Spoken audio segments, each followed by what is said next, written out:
Hi, I'm John. The autumn sun shone through the tall oak trees, casting soft shadows on our large family estate. Today, the place was filled with the chatter of relatives as we held our annual family reunion. The warm air smelled of roasting meat and fresh pie. My wife, Anna, who was very pregnant and glowing, stood beside me, smiling as we greeted cousins, uncles, and aunts arriving in large groups. "Honey, isn't it wonderful to have everyone here?" I asked. Anna squeezed my hand, her eyes scanning the crowd. "It is, but stay close. You know how your mom can be," she whispered. I noticed my mother, Helen, moving through the crowd, her eyes sharp and observant. As the day went on, the polite greetings turned into deeper conversations. Julia, my cheerful sister-in-law, joined Anna and me near the edge of the garden, offering some relief from my mother's watchful gaze. "So, John, that new case you're working on sounds tough, huh?" Julia asked, trying to shift the topic, which I appreciated. "Yeah, it's complicated, but it's nothing compared to handling family dynamics," I joked, though my eyes drifted toward where my mother was standing with my aunts, occasionally glancing at us. Anna noticed and tensed. "I wish she would just say what's on her mind. This silent judgment is exhausting," she muttered. "She just wants what's best for me, or at least that's what she thinks," I sighed. As the sun began to set, everyone gathered around a long table on the lawn for dinner. The air was filled with the sound of conversation, the clinking of silverware, and glasses raised in toasts. It was almost perfect, until my mother sat directly across from Anna and me. "John, I've noticed you've been busy with work lately. I hope you're still making time to ensure Anna is comfortable," Helen said, her voice sharp enough to make a few relatives stop eating for a moment. "Mom, Anna's doing great, right, dear?" I said, placing my hand on Anna's. "Yes, Helen, I'm fine and capable of looking after myself, but thank you for your concern," Anna replied, politely but firmly. Helen's lips thinned as she paused, her fork in the air. "Well, with the baby coming, you can't be too careful. I read an article the other day about how important it is for expectant mothers to avoid stress." "Really, Helen, I'm fine. John's been wonderful, and Julia has been a great help, too," Anna said, trying to shift the conversation. Julia quickly caught on and jumped in. "Absolutely, and wait till you see the nursery we've been working on. John, maybe you should show your mom the photos. It's coming together really nicely." And with that, the dinner continued. Helen's comments became sharper with each passing moment, subtly criticizing Anna's choices, from her diet to her decision to keep working late into her pregnancy. The tension at the table grew, and relatives exchanged uncomfortable glances. Finally, I stood up, tapping my glass to get everyone's attention. "I'd like to propose a toast," I said, "to family, by blood and by bond. May we always support and uplift each other, no matter what." Everyone raised their glasses in agreement, and for a brief moment, the mood lightened, but Helen's tight smile as she sipped her wine told me that the evening wasn't going to end peacefully. As the sky darkened, I had a feeling the real trouble was yet to come. Later in the evening, the warm atmosphere of the reunion started to fade, replaced by unease. The laughter and happy conversations that had filled the grand hall earlier were now replaced with a tense silence as we all moved toward the dining area for dessert. "Anna, wait till you try the lemon tart I brought. It's Julia's favorite," Aunt Margie said brightly, trying to lift the mood. "Oh, I'm sure it's wonderful. Julia's been talking about your baking all day," Anna replied, smiling as she linked arms with Julia. The two of them headed upstairs together, their dresses similar in style. But behind them, Helen's eyes narrowed as she mistook Julia for Anna. Her steps quickened, driven by a mix of resentment and a misguided sense of protectiveness. "I need to speak with you now, Anna," Helen called out, her voice sharp and urgent, but she was really calling out to Julia. Julia turned around, confused. "Helen, I think you," she started, but before she could finish, Helen, acting on impulse, pushed Julia. Thinking it was Anna, Julia lost her balance and fell down the stairs. The sound of her fall filled the hall, followed by horrified gasps as she hit the ground with a thud. "Julia!" Anna screamed, rushing down the stairs as the family stood in shock. Helen froze at the top of the staircase, her face pale as she realized the terrible mistake she had made. I pushed through the crowd, my instincts as a lawyer kicking in despite the personal horror unfolding in front of me. "Someone call an ambulance," I said, trying to keep my voice steady. John's command cut through the chaos as he knelt beside Julia, assessing her injuries. "Why would you do this, Helen? She's your niece. Anna's voice trembled with a mix of rage and fear. Helen, flustered and stammering, waved her hands helplessly. I thought she was you. I just wanted to talk. By pushing her down the stairs? John's voice was cold, his eyes searching his mother's face for an explanation that made sense. Moments later, Julia was taken away on a stretcher, and the house fell into a heavy silence. John pulled Helen aside, his tone a mix of disbelief and authority. What's going on, Mom? Your behavior tonight wasn't just out of line, it was dangerous. What did you think Aita was going to do? It's all those articles and talk shows, Helen muttered, wringing her hands. They say some women trap men with pregnancies. I thought she was manipulating you. Manipulating me? Anna's my wife. We're expecting a baby together. How could you believe such nonsense about her? John's frustration mounted as he ran a hand through his hair, struggling to understand how the mother he once knew had become someone driven to hurt out of irrational fears. I got scared, and seeing her, or who I thought was her, brought it all up, Helen admitted, her voice breaking. John shook his head, trying to process her words. Anna needs me, and Julia deserves justice. We're going to sort this out, but right now, I can't even look at you. He turned back to Anna, who stood by the door, her eyes red and swollen from tears. John's resolve hardened as they both waited for news about Julia's condition. The night air felt heavy with everything left unsaid, and the trust that had once bonded the family now lay shattered. The joyful reunion had dissolved into a harsh, sobering reality. As they faced the consequences of a misunderstanding that almost took a life, the hospital's fluorescent lights hummed quietly. John paced the narrow corridor outside Julia's room, deep in thought. Inside, Anna sat beside her sister, holding her hand as the soft beeping of medical monitors filled the air. The weight of the night's events pressed heavily on John as he considered the next steps. When John returned from the security office, he held a USB drive in his hand, the small device feeling heavy with what it contained. I got the CCTV footage from the house, he said. It's clear, Helen saw Julia and pushed her, no hesitation. Anna's tired, red eyes filled with confusion and pain. Why would she do this, John? It doesn't make any sense. Her voice cracked. It was deliberate, Anna. She thought she was pushing you. It's twisted, but it's right there, in black and white. Just then, the door opened, and Dr. Simmons walked in, his face serious. Julia is stable, but she has a concussion and a broken leg. It's going to be a long recovery. Thank you, doctor. Can we have a moment? John asked, his voice calm but firm. The doctor nodded and left the room. Once alone, John turned to Anna. I need to show you something. It's going to be hard to watch, but you need to see how far this went. They watched the footage on John's laptop. In the silent, grainy black and white video, they saw the terrible moment when Helen pushed Julia, sending her tumbling down the stairs. Anna gasped, her hand flying to her mouth as tears welled up in her eyes. Oh God, John, she really thought she was pushing me.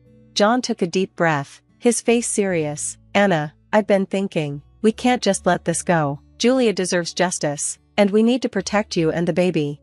Anna looked at him, her voice trembling. What are you saying? I'm saying that my mother needs to face the consequences. I'm going to press charges. But she's your mother, John. Can we really go through with this? If we don't, what then? She nearly killed Julia. What if next time, it's you or our child? Anna slowly nodded, her own resolve strengthening. You're right, it's just hard.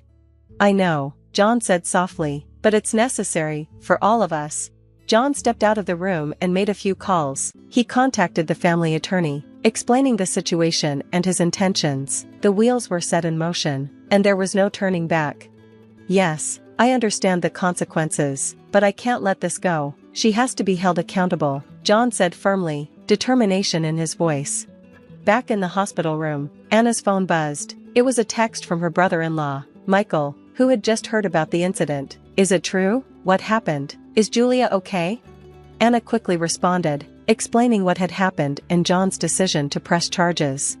Michael replied almost immediately, you have our full support. This is unimaginable, but necessary. John re-entered the room, gently squeezing Anna's shoulder. The lawyer's on board. We'll start the proceedings as soon as Julia is able to give her statement. The next few days blurred into a whirlwind of legal discussions and tense family meetings. Relatives took sides. Some couldn't believe Helen's actions, while others openly condemned her. John found himself increasingly isolated from many family members he had once been close to, his decision creating deep rifts that felt impossible to mend. One evening, as John and Anna sat quietly in the hospital cafeteria, Anna reached for his hand. "No matter what happens, we're in this together, right?" "Right, together," John replied, his voice steady and his grip firm. They returned to Julia's room, and John looked from his wife to his sister-in-law, his heart hardening for the battle ahead. The truth was unraveling, and with it, the image of a family that had once seemed unbreakable. In the courtroom, the air was tense, broken only by the shuffling of papers and occasional whispers. At the front, Helen sat rigidly beside her lawyer, her gaze fixed straight ahead. Across the room, John stood with Anna, preparing to witness his mother face justice. The judge entered, and the room fell silent. "This court is now in session," his voice echoed through the chamber.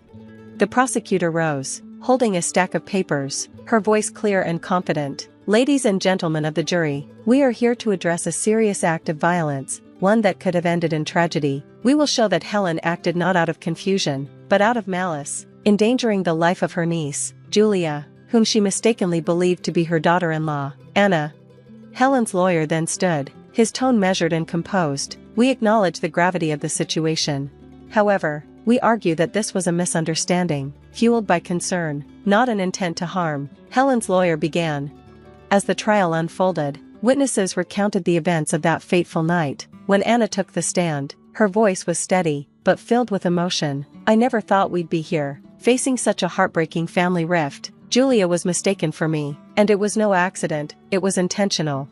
The key moment came when the CCTV footage was presented. The prosecutor played the video, and the courtroom watched in stunned silence as the stark, undeniable images showed Helen pushing Julia. Gasps filled the room at the clarity of Helen's actions. John, watching the footage, felt torn between his roles as a son and an attorney, each frame of the video landing like a personal blow. When John was called to testify, he spoke of his mother's growing resentment and paranoia. "It pains me deeply, but I must stand for what is just. My mother's actions were deliberate and dangerous," he said, his voice steady but heavy with emotion. Finally, Helen took the stand, her voice trembled as she spoke. "I thought I was protecting my son. I saw what I believed was a threat to his future, to our family's honor. I'm sorry, truly sorry, but it was a mistake." The jury didn't deliberate for long. The evidence was overwhelming. Soon, the judge delivered the verdict. Based on the evidence presented, the jury finds the defendant, Helen, guilty of aggravated assault. The sentencing was swift, years of probation and a restraining order to protect Anna and her unborn child. The weight of the judge's words seemed to echo through the courtroom, a finality settling over everyone present. After the trial, as the crowds dispersed, John and Anna stood together outside. The tension of the past week seemed to lift, if only slightly. Anna looked up at John, her eyes filled with both sorrow and relief. "It's over, but how do we move on from this?" John took her hand, his voice calm yet resolute. "We rebuild, together, we focus on our future, on our family, we make sure our child knows love, not resentment." Their commitment to each other and their future child remained unshaken. And that concludes our story. What a journey it's been. Now, here's a question for all of you. If you were in John's position, would you press charges against a family member to uphold justice? Or would you find another way to resolve the situation to preserve family bonds? It's a tough choice between moral duty and family loyalty. I thought Jonathan and I were doing well as a couple.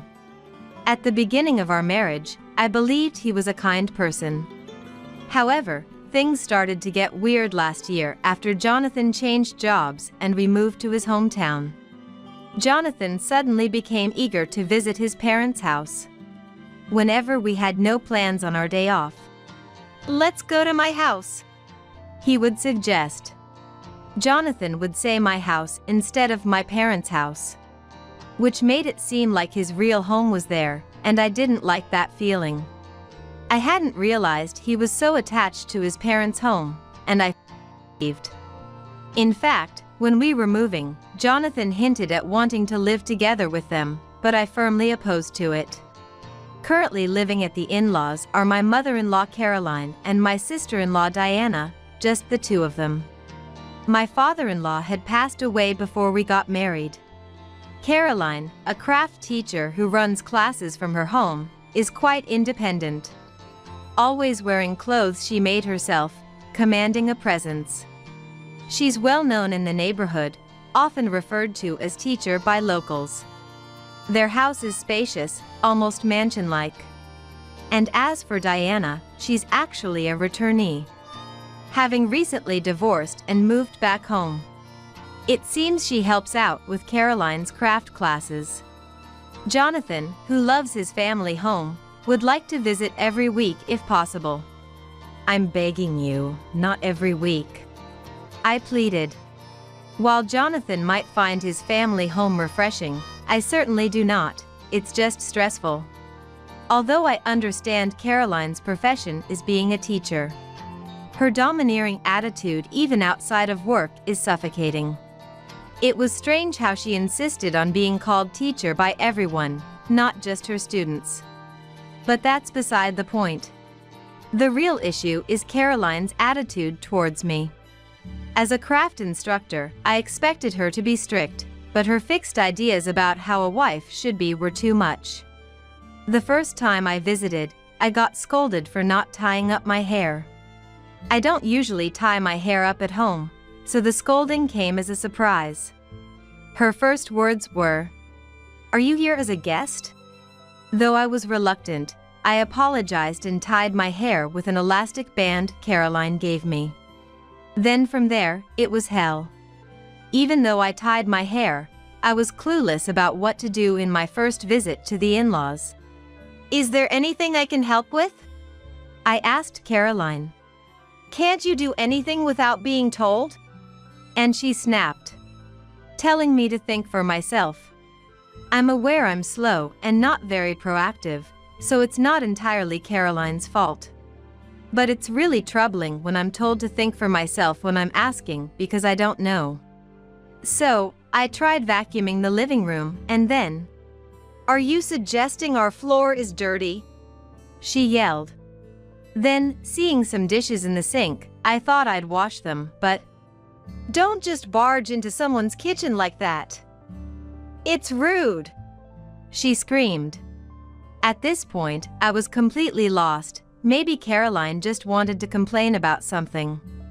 No matter what I did, I got scolded, and I was at my wit's end. Meanwhile, Jonathan was lounging on the sofa, watching TV, and laughing with Diana. What's with this difference? Diana, despite helping out with Caroline's classes, is practically unemployed. Why am I the only one being put to work? The most shocking was dinner at the in-laws. "Let's order the usual steak tonight," Caroline suggested in a good mood. There's a fancy steakhouse nearby that they order from monthly. The steak from there is the best. Jonathan agreed happily. Oh, so it's that good. I was looking forward to it too. When the doorbell rang and the delivery person appeared. "Maya, can you pay for the steak?" Caroline said, handing me the money. I did as told, went to the door, paid, and received the steak. As I was carrying the steak to the living room, "Something's off!" I noticed something strange. There are only 3 steaks. At my in-laws' house, there are 4 adults, Caroline, Diana, Jonathan, and me. We're 1 short. I immediately went to Caroline. The delivery person must have made a mistake. There are only 3 steaks. And reported. Then Caroline. "That's correct, it's 3 orders, right?" "Huh? I didn't include you." "What?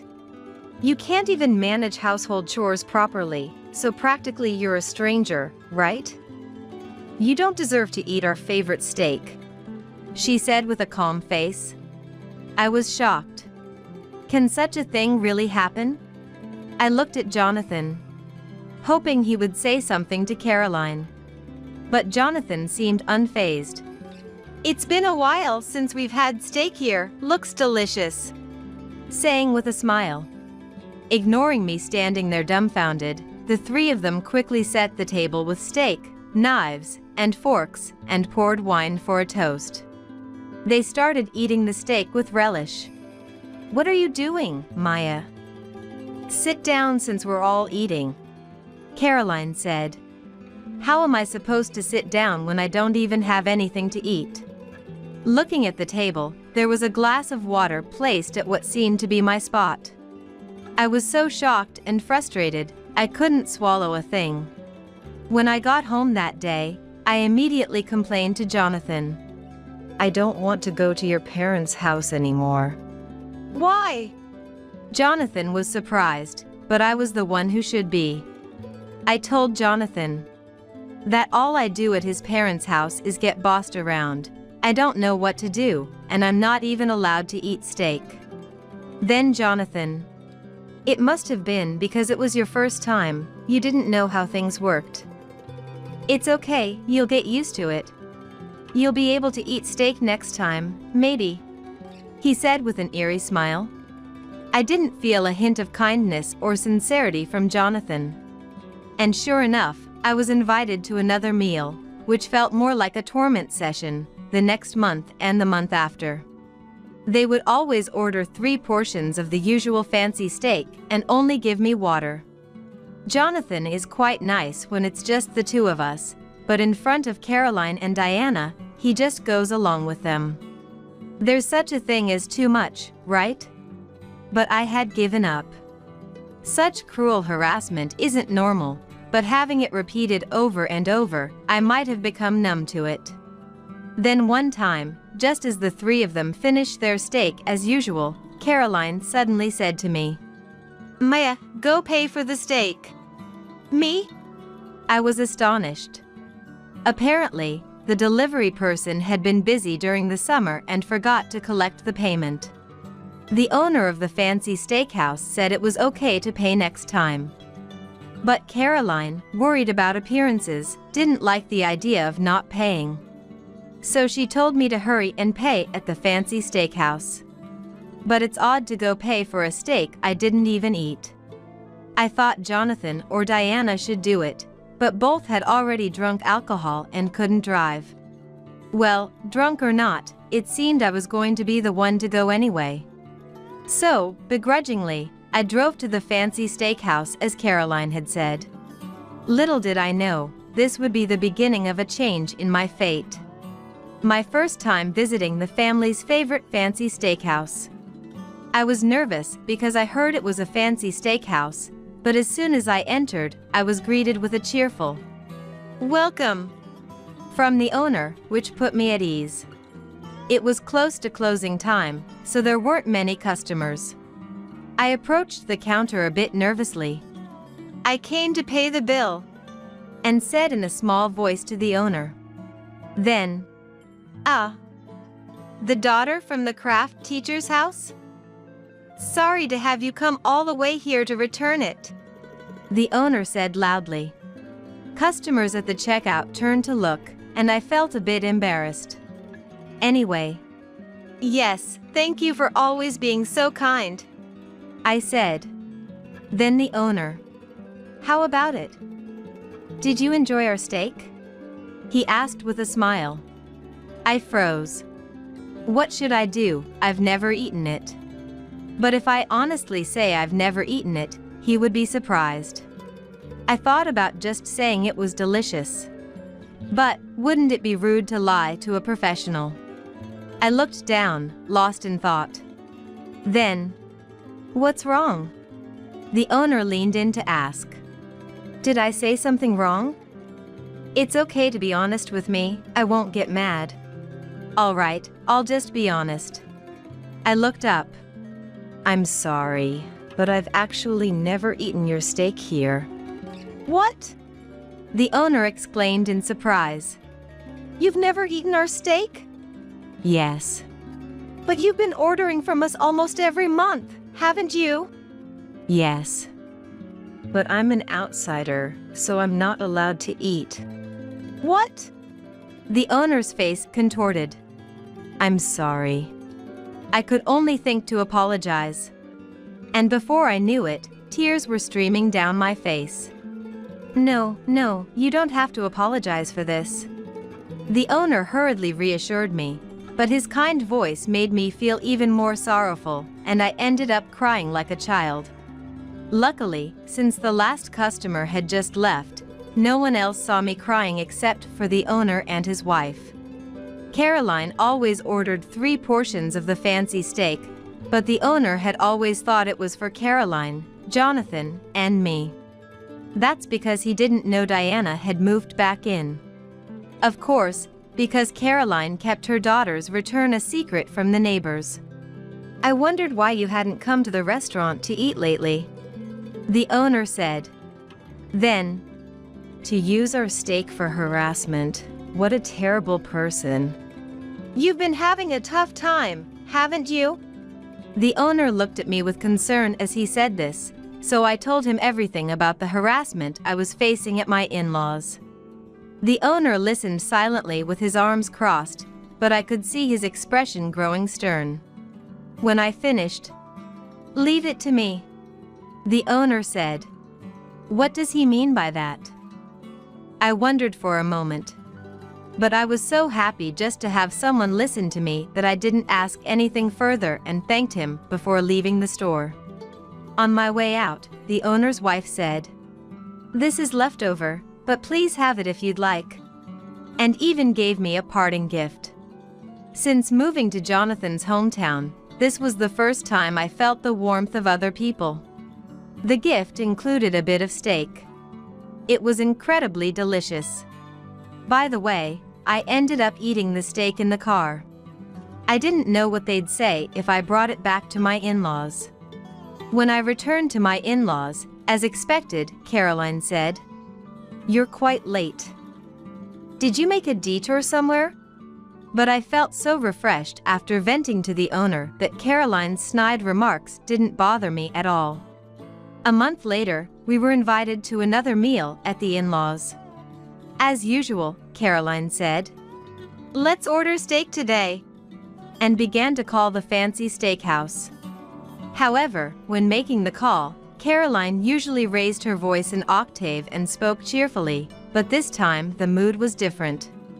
Her voice was clearly subdued and low. I remembered what happened last month at the fancy steakhouse.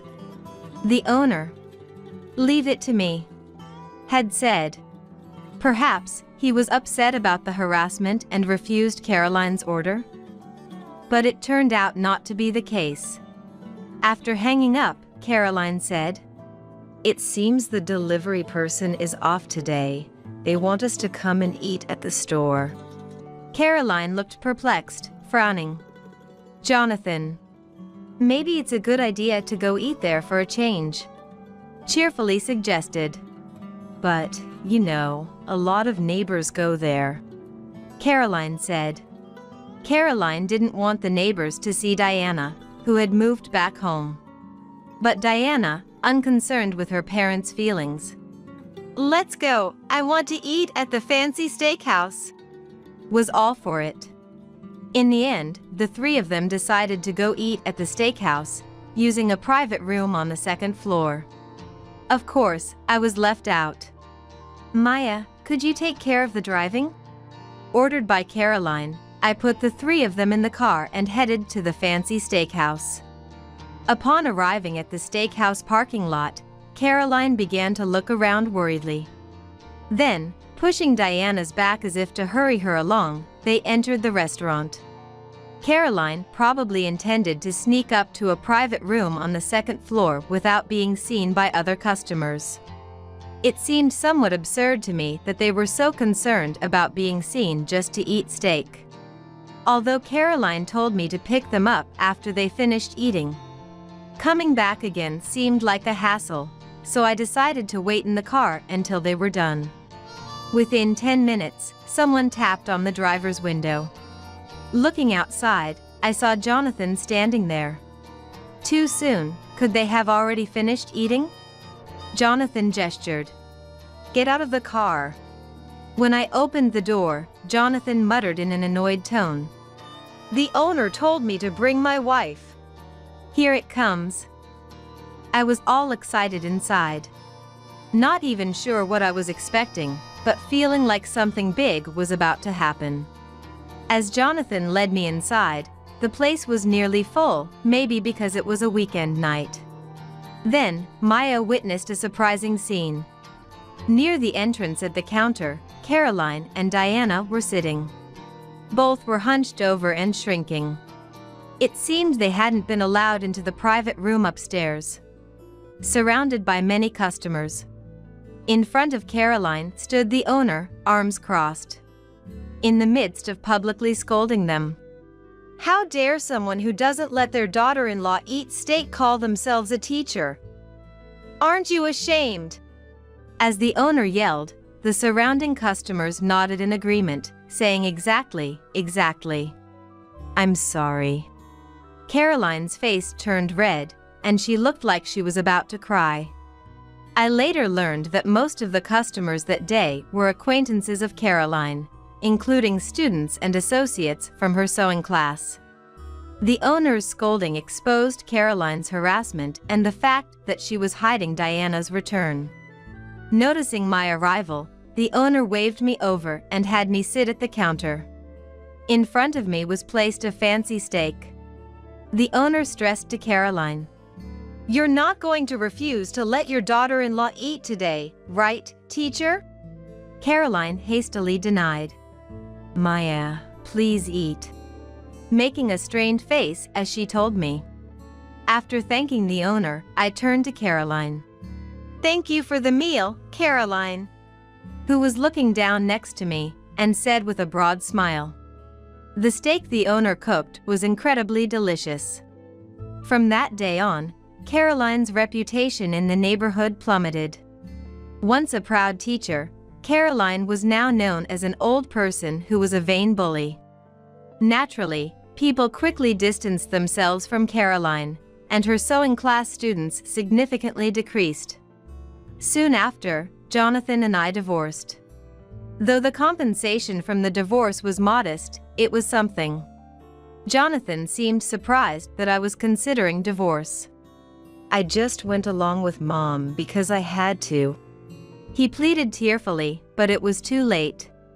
I didn't want to stay with someone who would laugh while his wife was being harassed. Recording our interactions at the in-laws' house, which proved useful during the divorce, was also thanks to the owner's advice. Owning a fancy steakhouse for many years and hearing various people's stories, the owner had a wealth of knowledge about divorce. Now, I'm relaxing at my parents' home, having found a new job. And I'm planning to move out soon and live on my own. I'm in my late 20s, living alone in a detached house. Although it's a rental house, my parents moved to another state with my brother's family for his job transfer. And the rental offer came to me, who had been living nearby alone. This house has been rented by my family since my grandfather's time. And we have maintained a very good relationship with the landlord through generations. So, when the building became old, we discussed it with the landlord and took care of renovations and maintenance. From the landlord's perspective, and ours as a family, there was a mutual desire for us to live in this house. Additionally, my brother planned to return here in a few years, so it was decided that I would live here in the meantime. A little over a month ago, I moved back to my family home. Right after the move was completed, a crisis erupted at work, resulting in me facing an unexpected marathon of 20 consecutive days of intense work. Setting that aside for the moment, there were nights when I worked through till morning, staying at the company and only returning home to grab a change of clothes. My interactions with the moving boxes were limited to flipping them over and pulling out only what I needed. The landlord, concerned for me, would time my returns home to provide meals and would check in on me from time to time. Then, one exhausting day, "Everyone, I really appreciate it. You can go home now. Please, take it easy today." The department head announced the end of the grueling period. That day, after my night shift ended, I immediately hopped into a taxi and rushed home. Without even taking a shower, I dived into bed and fell asleep as if I had fainted, due to the resolved trouble at work and the accumulated fatigue. I was woken up at 7 a.m. by a stranger's voice. Excuse me, you can't just sleep in someone else's house. What? What? Who are you? I responded, panicking to the voice shaking me. And who might you be? To sleep so deeply in someone else's house. We received a report of a break-in, so, can you get up? We need to talk at the station. The man, wearing a police uniform, spoke to me. Someone else's house? But this is my house. What are you talking about? Just get up, will you? The police officer gestured to another female officer nearby to help me up. Then, from behind the police, an unfamiliar woman appeared. Do you know this person? I don't know her. Please, just take her away quickly, she's scaring me. Wait a minute. What do you mean by breaking and entering? Enough with the grogginess. I'm not groggy. My ID is in my bag. Just get out already. The woman yelled at me, and the police officer stood in front of me as if to shield me from her. What's all this commotion about? As I argued back and forth with the unhearing police, the landlord, having heard the noise, came over. I heard from the neighbors that a lot of police had arrived, so I rushed over. Annette, what happened? It seems someone reported me for breaking and entering. Who did? I think that lady over there. As I pointed, the landlord looked back to see the woman, who seemed on the verge of tears, and a man who appeared to be her acquaintance, glaring at us. Just take them away already. My wife is terrified, can't you see? No, you two need to leave. What are you doing in someone else's house? And who might you be? I'm the landlord of this rental property. Annette here is the daughter of a family that has been renting this house since her grandfather's time. With the landlord's arrival, the situation became even more chaotic, but as the police officers looked perplexed and at a loss. Annette, can you bring the lease agreement or something? They asked, and I brought the documents from the living room to show the police officers. After verifying the documents, the police turned their attention from me to the women. Could you come with us to the station, please? And they took them away. The landlord then said, You owe Annette an apology. And one of the police officers, albeit reluctantly, apologized to me. Concerned for me. You were trying to rest. You have work tomorrow, right? Let me take care of things here, why don't you rest up? The landlord suggested. Actually, my stretch of hard work has ended. I've taken tomorrow off as well. Oh, is that so? Well done. Have you eaten yet? We're having a barbecue at my place today, come join us. The landlord's kind words meant a lot, and though I tried to maintain my composure, the sheer absurdity of the events made me not want to be alone, so I gratefully accepted the invitation. The ones who had reported me as a trespasser were a couple living in the next town over, known for their poor behavior, which, as it turns out, was quite infamous. The landlord thought she recognized the face and recalled it while being treated to steak. Sharing that the husband of the couple has some distant relative who's a politician or something. And despite their bad behavior, things seem to get smoothed over because of it. For now, I have to go to the police station tomorrow for questioning, so I need to report this to my work. I was actually told to come to the station today because of yesterday's incident. But recalling the attitude of the police officer from yesterday made me irritated, and I didn't want to waste my day off on that, so I absolutely cannot make it today. I refused and managed to have it postponed to tomorrow. It seems that while I was away due to my heavy workload, that couple had started living in our house. As they were being taken away, the woman yelled, Why do we have to leave our own house? And seeing this, a neighbor approached me. Wasn't that person an acquaintance of yours? Upon further inquiry, It turns out the couple had been claiming to be friends of mine, saying after the husband's company went bankrupt and they lost their home, they decided to parasite in mine for a while. If I had told the landlord about this, the neighbor said, shaking. Well, the misunderstanding has been cleared up. I laughed off, to which I was told, It's not just a misunderstanding, they were a pair. You're lucky to be safe, Annette. I then realized how dangerous the situation had been. Anyways, I'll go to the police station tomorrow to complete various procedures. The couple who reported me as a trespasser, Anselm and Mila, were a notoriously ill-behaved pair from the next town over. Financially strained due to debts and had been wandering after losing their place to live. Finding our house conveniently empty for long hours, they broke a window to enter. When I returned home, they had apparently been hiding to avoid running into me. Since I was staying overnight at work and only home for minutes at a time after the move, I didn't notice things like furniture being moved. I didn't even feel that sense of wrongness. In the end, they were only fined, quickly released due to being first-time offenders.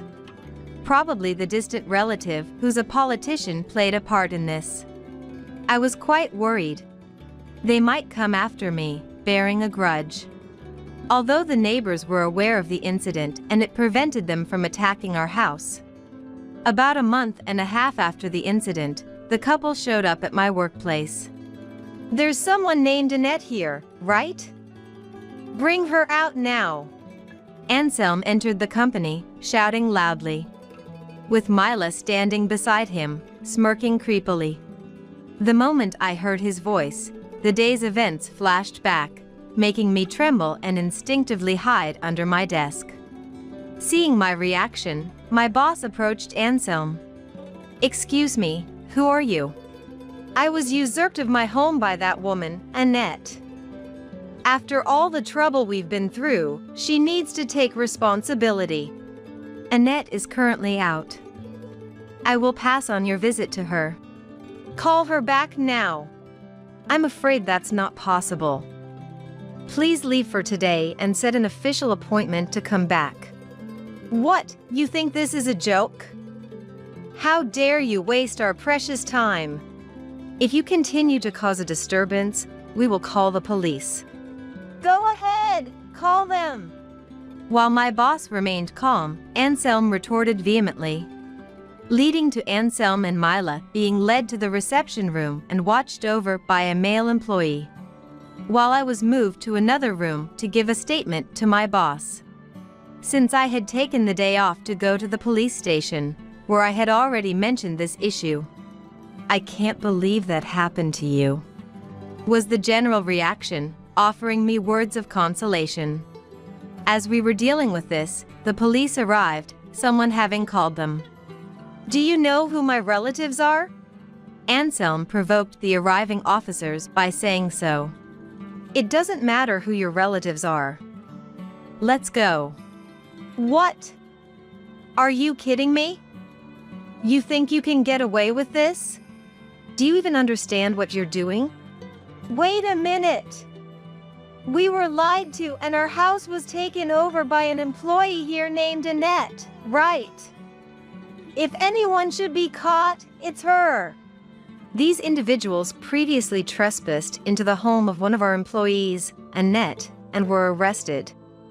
We have confirmed with Annette herself, so there is no mistake.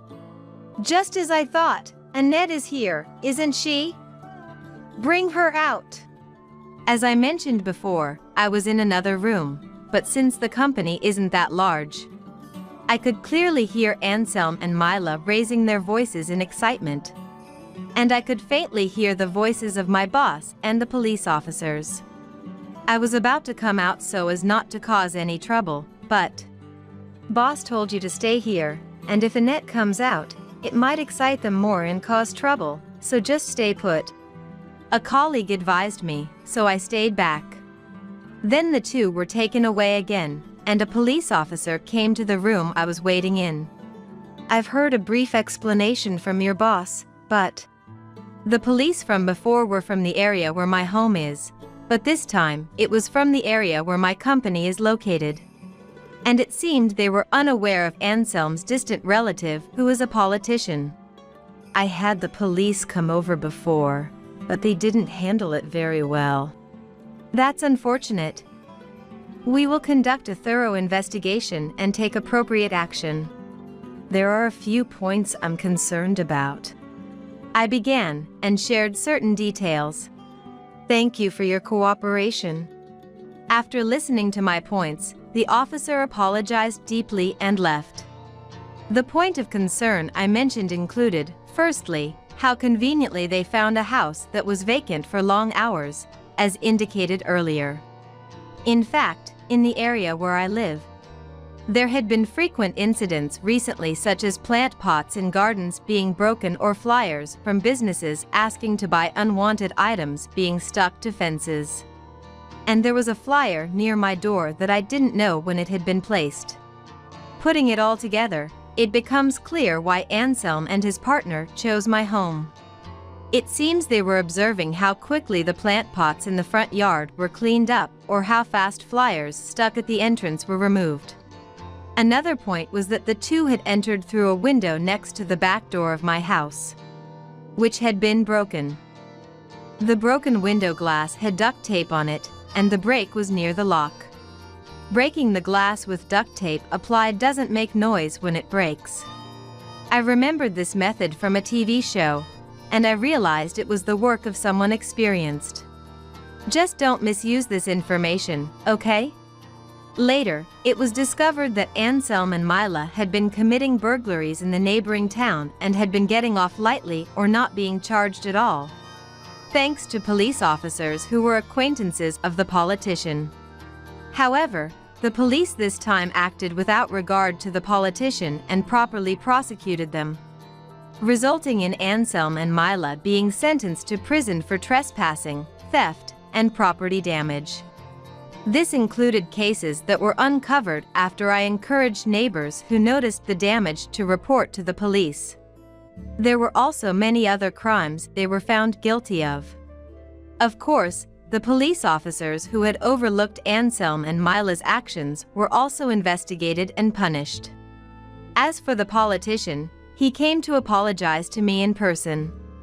I am deeply sorry for the inconvenience my relative has caused, said the elderly man who was Anselm's distant relative and a politician, but upon further conversation, it turned out that he was somewhat of a victim as well. Though he said he was acquainted with the politician, in reality, he had almost no actual connection with Anselm, who was a very distant relative and had no direct involvement. However, Anselm continued to act arrogantly using the politician's name, and the involved police officers voluntarily overlooked any issues related to Anselm. The politician was unaware his name was being used in such a manner and has been apologizing to all involved parties. It seems the politician is a person with a good reputation, but he mentioned he might resign. And as for the compensation he offered me, I refused to accept it. After all, the politician wasn't responsible. And I found myself thinking it would be okay if the money came from Anselm and his partner. I'll probably never handle such a large amount of money again. But accepting that money felt like forgiving Anselm and his partner for their actions, so I ended up saying, Anselm and his partner should atone for their crimes themselves, trying to sound principled. Then, please allow at least for the expenses for the repairs of your house. The politician insisted, and since I wanted the repairs done quickly, I accepted that money only. I still occasionally regret it, but for things like compensation for trouble caused or damages, I made sure to hire a lawyer and demand payment from Anselm and Mila. Of course, they are behind bars, so their parents ended up paying on their behalf, but I'll make them repay it themselves. I also made sure they wrote a pledge. What actually happens remains to be seen, but for now, my story seems to have come to a tentative conclusion, doesn't it? After hearing this story, My parents considered moving back. But with contributions from the landlord and the money received from Anselm's parents, we changed the locks and hired a security company to enhance the security. So, I plan to continue living alone in this house for now. From now on, this car belongs to me and her. Despite being caught cheating, husband Andy spoke with pride. It was utterly baffling to see him like that. How could he be so cheerful, act so superior towards me? It felt like we were living in completely different worlds. But if he's happy to take the car, I couldn't be happier. The monthly loan is $3,000, though. He'll figure something out. Okay. I wonder if he's okay with the $3,000 loan. When I accepted Andy's request with a nod, he started smiling in a way I had never seen before. My name is Samantha. I'm 38 and work at a design company. I thought I was living a happy life without any particular worries in my job or personal life. But occasionally, I find myself pondering one thing. When will I ever get married? At nearly 40, I don't even have a boyfriend, let alone married. My dating experience is limited. Before I knew it, all my friends were married, leaving me feeling left behind. There were times I thought about giving up on marriage, but seeing my friends happy made me dream about it again. My life changed significantly one day after work.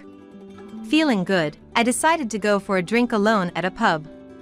Entering a bar, I noticed, I ordered some drinks and appetizers. While waiting and looking at my phone, I noticed a man approaching me. "Lady, are you alone?" A man came over and peered at my face. This was the beginning of my encounter with Andy, who would later become my husband. "Well, yes, I'm alone." Really? Then let's drink together. Shall we? Without waiting for my response, he sat down in front of me and tilted his glass. "Wait a minute." Come on, it'll be just for a bit. Just for a bit, then. With that thought, I accepted him. But I didn't have the energy to talk to anyone else at that day. As I looked down, he started talking on his own. Eventually, we exchanged numbers and parted ways. I thought our relationship was over, but 2 months after we first met, I and Andy had become close, meeting frequently. As we exchanged contacts, I found myself gradually drawn to him. Talking to him, my feelings would calm without notice. I sincerely wanted to talk more. When he said he wanted to see me, I genuinely felt happy. Surprisingly, I never imagined I could harbor such feelings, leaving me astonished. And then, about 6 months after we first met, we became a couple. After 3 years of dating, we got married. I never thought I could get married, so when he proposed, it felt like a dream. But I realized it was the peak of happiness only after everything ended. After marriage, he changed drastically. It made me wonder if his personality during our dating was a lie. About a month into our life together, he suddenly became distant. No matter what I asked, whether he would be late coming home, or what he wanted for dinner, he would just respond with, yeah. A disinterested reply. "Hey, what's wrong lately? You seem down. Leave me alone. It's none of your business." I wondered if he had come to dislike me. Seeing his attitude worsen day by day, my anxiety grew. Still, I was happy he came home. He would eat the dinner I made, and we still shared a bedroom. Somewhere in my mind, I believed he still had feelings for me. Maybe his current cold and harsh attitude was because he was tired. That's what I thought. However, a month into our diverging lives, the reasons of overtime and drinking parties made he come home late increasingly, and I found myself spending more time alone at home. I wasn't alone from morning to evening due to work, but coming home to no one was indescribably empty. "Alone again today." Looking at his messages, he said he had overtime again today. I was still thankful for the messages, but the increase in overtime and drinking parties right after getting married bothered me. Maybe I did something wrong. Disillusioned, perhaps he intentionally started avoiding coming home. I quietly placed the shopping bag down as I received a message from him. Gradually, he stopped coming home daily. We rented the slightly expensive rental property to start our new life together. Since he stopped coming home, it had become a place where I spent my time alone, feeling lonely. We were supposed to be married, so why did it come to this? As I thought about him, I continued to eat dinner alone. Andy, when he occasionally came home, was always in a bad mood. "Dinner's ready, you'll eat, right? I'll start making it now." I prepared dinner as usual and served it to him. However, after tasting a bite of the side dish, he stopped eating. "What's wrong? Not hungry?" "I've thought this before, but the food you make is really terrible." I was stunned by the words said to me for the first time. Until now, he had said it was delicious and had seconds many times. He used to say that he wanted to eat my dishes rather than fine dining restaurants, even a special day like an anniversary. But why suddenly? Sorry. I didn't know it was bad. I'll clean it up." "Don't touch it." He glared at me sharply and started eating again. But he didn't look like he was enjoying it, his face always crumpled. He started to complain about the cleaning and laundry I did. The coffee cups weren't aligned, a picture hanging was tilted. Even a single hair on the floor was enough for him to complain. I work too, so some imperfections should be expected. I began to wonder if it's normal to fuss over such minor things. Of course, I've mentioned several times that I can't do housework perfectly because of work. But he wouldn't budge. In the end, it always concluded, "Just shut up and do as I say," with him yelling. Sigh. The stress piled up each time I interacted with him. I started to doubt whether marrying him was the right decision. Various emotions swirled, and I even considered divorce. But the fact that I got married at this age, and thinking about the hassle of divorce proceedings, I couldn't bring myself to act. I thought I just had to endure it. Such thoughts had developed over time. But before we got married, I made a significant purchase. It was a luxury car from a well-known brand. Of course, I couldn't pay in full, so I took out a loan. I wasn't particularly into cars, but there was one model I had always dreamed of. I was happy to have it as an adult, and it motivated me at work. I drove it to work and received compliments from car-loving colleagues. Initially, Andy praised the car. "That's amazing. Good for you." That's what he said. But as his attitude changed, he began using the car without asking. It was inconvenient because I needed the car for work and shopping. It would have been acceptable if he didn't have a car, but he did. Yet, he preferred mine, which bothered me. Because of this, I had to use the bus for work and walk for shopping.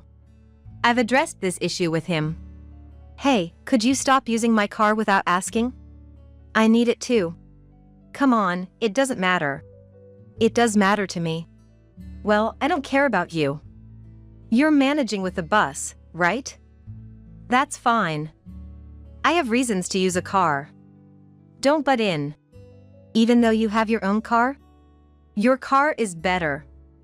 Just let me do it." He never listened and would end the conversation unilaterally. The bus fare added up, and walking home from the bus stop was exhausting after a long day at work. Shopping became more frequent since I couldn't carry heavy bags without the car, going from once a week to every other day. I considered borrowing his car. I asked, knowing it was a long shot. "That car is mine. There's no way you could handle it. Keep your jokes to a limit." I thought having two cars was unnecessary, but held back from saying anything to avoid angering him. But I couldn't just use it without permission. Slight change in the car's parking spot, seat, or steering wheel position would surely infuriate him. That's how he is, so it would be troublesome either way. If I were younger, I might have argued. But I no longer have the energy for that. Andy continued to not come home. He claimed he wasn't drinking because he was driving, but I noticed the scent of a perfume I didn't recognize. It wasn't long before I started suspecting he was having an affair. I had a hunch since the increase in his overtime and drinking outings. But I had neither solid evidence nor the money to hire a detective. I silently acknowledged his infidelity. He probably thinks I'm too dumb to notice his infidelity, believing he can do whatever because I'll just go along with anything.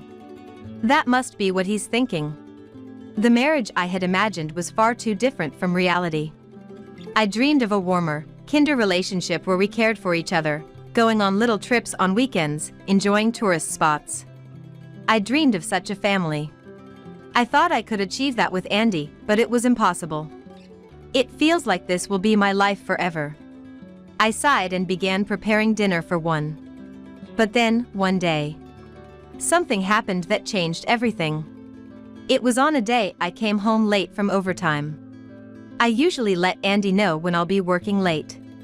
I did that day too, but I finished earlier than expected and came home. No reply from him. Probably, he wouldn't be home again today. Feeling down, I walked home, but something was different when I arrived. My car was there. Usually, he used to use my car, so only his car was supposed to be parked. It was unusual. Thinking this, I went to enter the house. But then I saw it. The car was slightly shaking. I should have just been inside the house, but I approached the car out of curiosity. I could hear voices inside. Andy and a woman's voice. I moved closer to hear the conversation. "Do you love me, Belle?" Yes. I do. The woman's name seemed to be Belle. Listening in, I heard a conversation I had expected but wished not to hear. "I want to divorce soon. I want to marry Belle." I'm happy. How have things been with your wife lately? "We don't talk. I don't want to. Why did I even marry her? I'm always with Belle, so there's no real conversation, right?" That makes sense. I felt ridiculed. My heart ached, and I felt indescribably sad. I didn't want to hear any more. I quietly stood up and was about to enter the house when my bag hit the car and made a noise. Too late, I realized my mistake. Andy peeked out from the driver's seat, seeing me. Ah. You.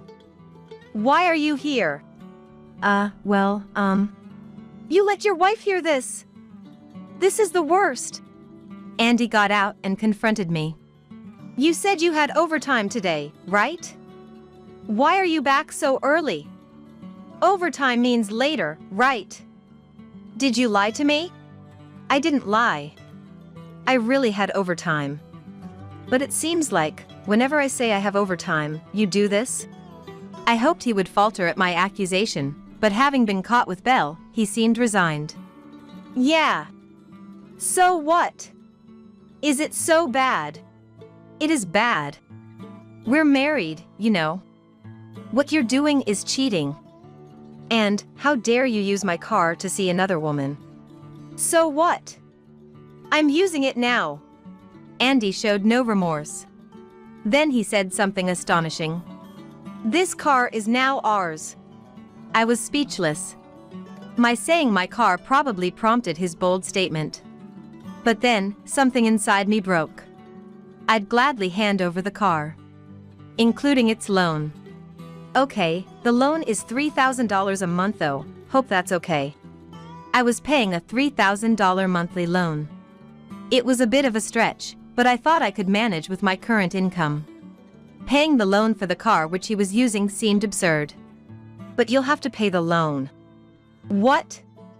Why? You keep paying it. Why don't you want to pay? Can't afford it? With your own car and rent, you can't, can you? Provoking him, he became even angrier.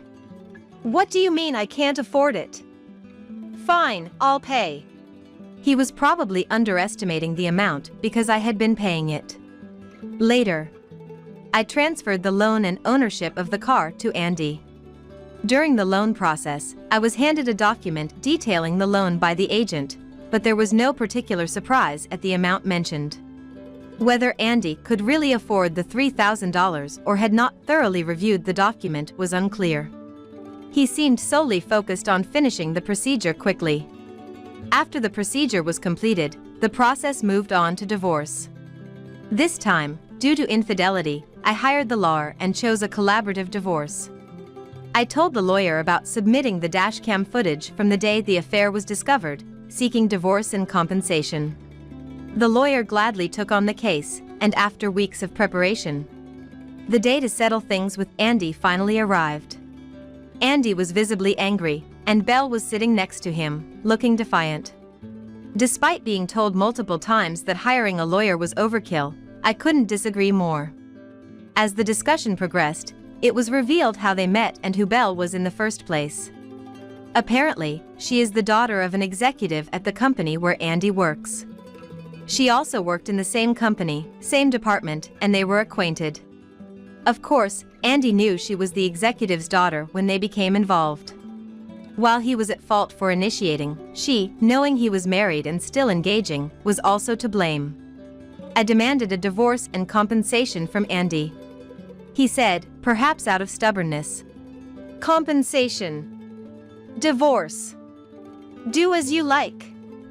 I can pay whatever compensation you want.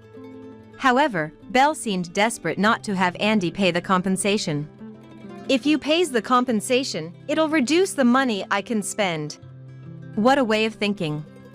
It seemed she was planning to marry Andy after our divorce. Are you okay with your family and company finding out about this? Huh? Do whatever you want. Belle must think my words are merely a threat. Well, if she says to do as I please, then so be it. Since Andy and I both intended to divorce, it was finalized that day. Andy agreed to pay the compensation, and we dissolved the marriage. Of course, Andy and Belle's relationship was later exposed to her company. After the divorce, I moved to a house near my workplace and continued to live comfortably. No need to accommodate anyone. No need to worry about the car loan. What a wonderful life. I wonder if I could have continued this lifestyle if I hadn't been married.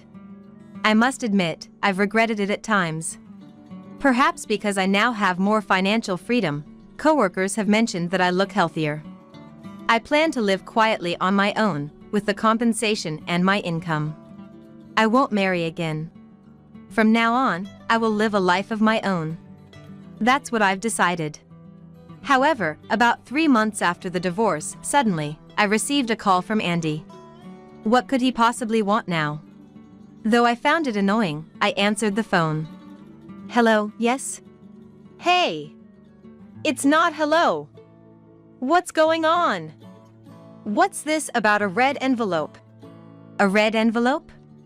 Perhaps it was a reminder or a demand notice. Calm down. What do you want? Like I said, what's this about the red envelope? When I opened it, it said I need to pay for the car loan. And, wait, were you paying $3,000 a month? I didn't know about that. Not know? I should have mentioned the amount when we transferred the loan and ownership. It's strange you didn't know. What? You didn't look at the amount because I was paying it effortlessly? You can't expect me to have thought it was $3,000. Hey! Can't you change it back so you're paying it now? Such a convenient man. After all, Andy would be the one using the car, even if I paid for it. And now that we're divorced, I shouldn't have to listen to him. It's impossible.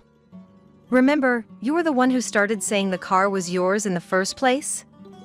Do you really think you can come now and demand I pay for the car, expecting it to be that easy? Don't say that. We were married, right? Even though we're divorced, we were in love, weren't we? Can't you help me out when I'm in trouble? In love. Help out in trouble. What is he talking about? I understand we were married, hence in love. But I've been through a lot because of Andy. And now, asking for help just because he's in trouble is too convenient. You. After living however you wanted, coming to me, now a stranger since we're divorced, for help is too convenient, isn't it? Now that the reminder has arrived, you'd better figure out how to pay it soon. Figure it out. That's impossible. No, don't start with that now. You were the one who said you'd pay my car loan in a fit of bravado, remember? Maybe you should learn to take responsibility for your words? That's that. Hey! Andy was making a fuss on the other end, but I had nothing more to say to him. I hung up without a second thought, ignoring him. The phone rang about 10 more times after that, but of course, I didn't answer. After leaving my phone aside, he seemed to give up as it eventually stopped ringing, with no further calls thereafter. Half a year later, I was still living comfortably by myself. Thanks to moving closer to work, the commute was incredibly easy. Having more personal time and finding a new hobby of going to art galleries was a joy. On such a pleasant day off, relaxing on the sofa, my mobile phone rang. Looking at the caller ID, Andy's name was displayed. Why was he calling again, I wondered. Tentatively, I answered the phone, and he began speaking in a tone as if his previous bravado was a lie. Samantha. It's me. Andy. What's going on? Despite his apparent weakness, I couldn't coddle him. I asked what he wanted with a tone of detachment. The compensation. I can't pay it anymore. Please, give me a break. Excuse me? Give you a break? His plea irritated me, but I was curious about what had happened, so I listened. Apparently, he had been hiding it out of pride, but after our divorce, he had to leave his job. The reason was his indecent act with Belle, the executive's daughter. It seems he was pushed to resign voluntarily for disrupting the company's order. Belle had dumped him as well. Even though he tried to find a new job, he struggled, surviving on part-time jobs. However, that kind of life didn't last long. Now he has sold both cars and moved out of his rental, returning to his parents' home. He probably thought this would make his life a bit easier. However, a few weeks after moving back home, his mother's health deteriorated, requiring care. With his father being elderly, Andy had no choice but to take on the caregiving duties while also working. Moreover, just because he sold the cars doesn't mean he's free from paying for them. The luxury car loans, the compensation to me. Andy is evidently struggling. Come on, please. I'm begging you. Heck, I'd even consider getting back together if it'd make things easier for you. What do you say? Where exactly would I find it easier? Without much thought, getting back with Andy now would mean taking on the responsibilities of his parents' care, the loan payments, and other living expenses. He would likely quit his job and leave all the housework to me, as before. Life was hard enough when we were together. Jumping back into an even more difficult situation is unthinkable. I've said something similar before, but you truly only think about yourself. You probably just want to live in my house and have an easy life, right? That's not it. I can't believe that. Do you have any idea how much trouble you've caused me? Caring for parents is tough, you say? Forced to quit your job? Dumped by your girlfriend? All of that wouldn't have happened if you hadn't cheated, right? Andy fell silent. But I continued to press him. I wonder why I ever married someone like you. I'd be angry with my past self if I could.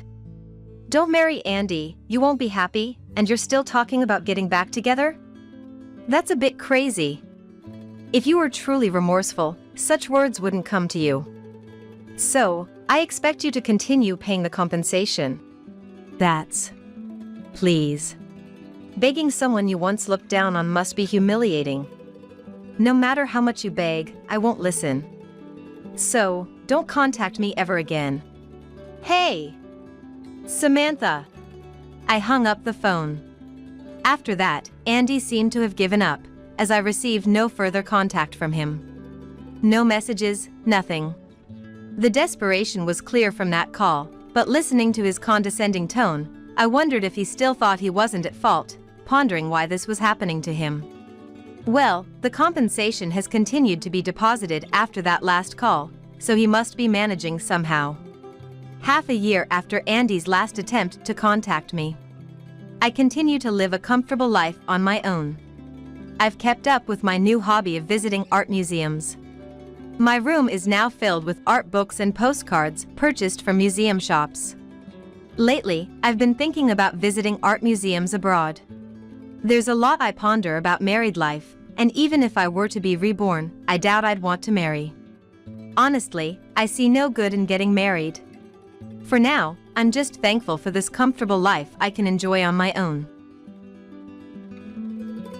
A wife who neglects her housework is not needed in this house, right?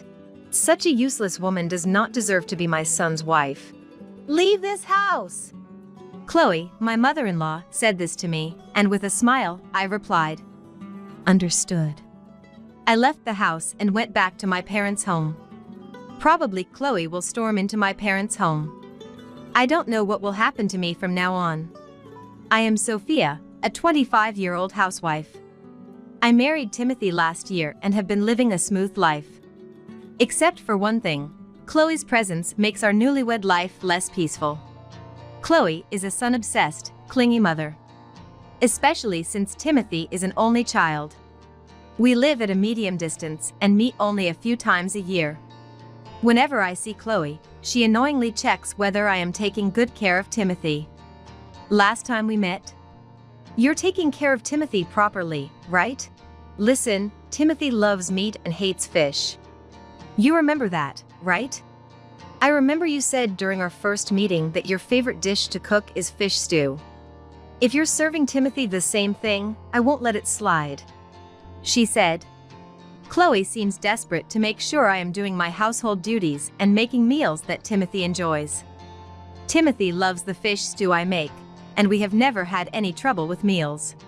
I can let it go, but she looked at my clothes, saying, "You're dressed so inappropriately. When standing beside Timothy, you should dress to match him. A short skirt? How vulgar. Are you trying to tempt other men?" I was utterly baffled. My skirt was knee-length and quite modest. Timothy has a simple style, and my outfit that day matched his. It seemed Chloe didn't want me to outshine Timothy. "When you two are together, everyone's eyes go to Sophia. It's because of the bright colors of your clothes. From now on, wear a white shirt and black pants. Don't wear anything else." Chloe, beaming as if she had a great idea, got a wry smile from me. Thankfully, Timothy stood up for me. "What are you talking about, Mom? I think Sophia is cute no matter what she wears, and she should wear what she likes. Stop hassling her with your weird demands." Saying. Chloe often comes up with these nonsensical requests. On the other hand, my father-in-law is harmless but doesn't contribute positively either.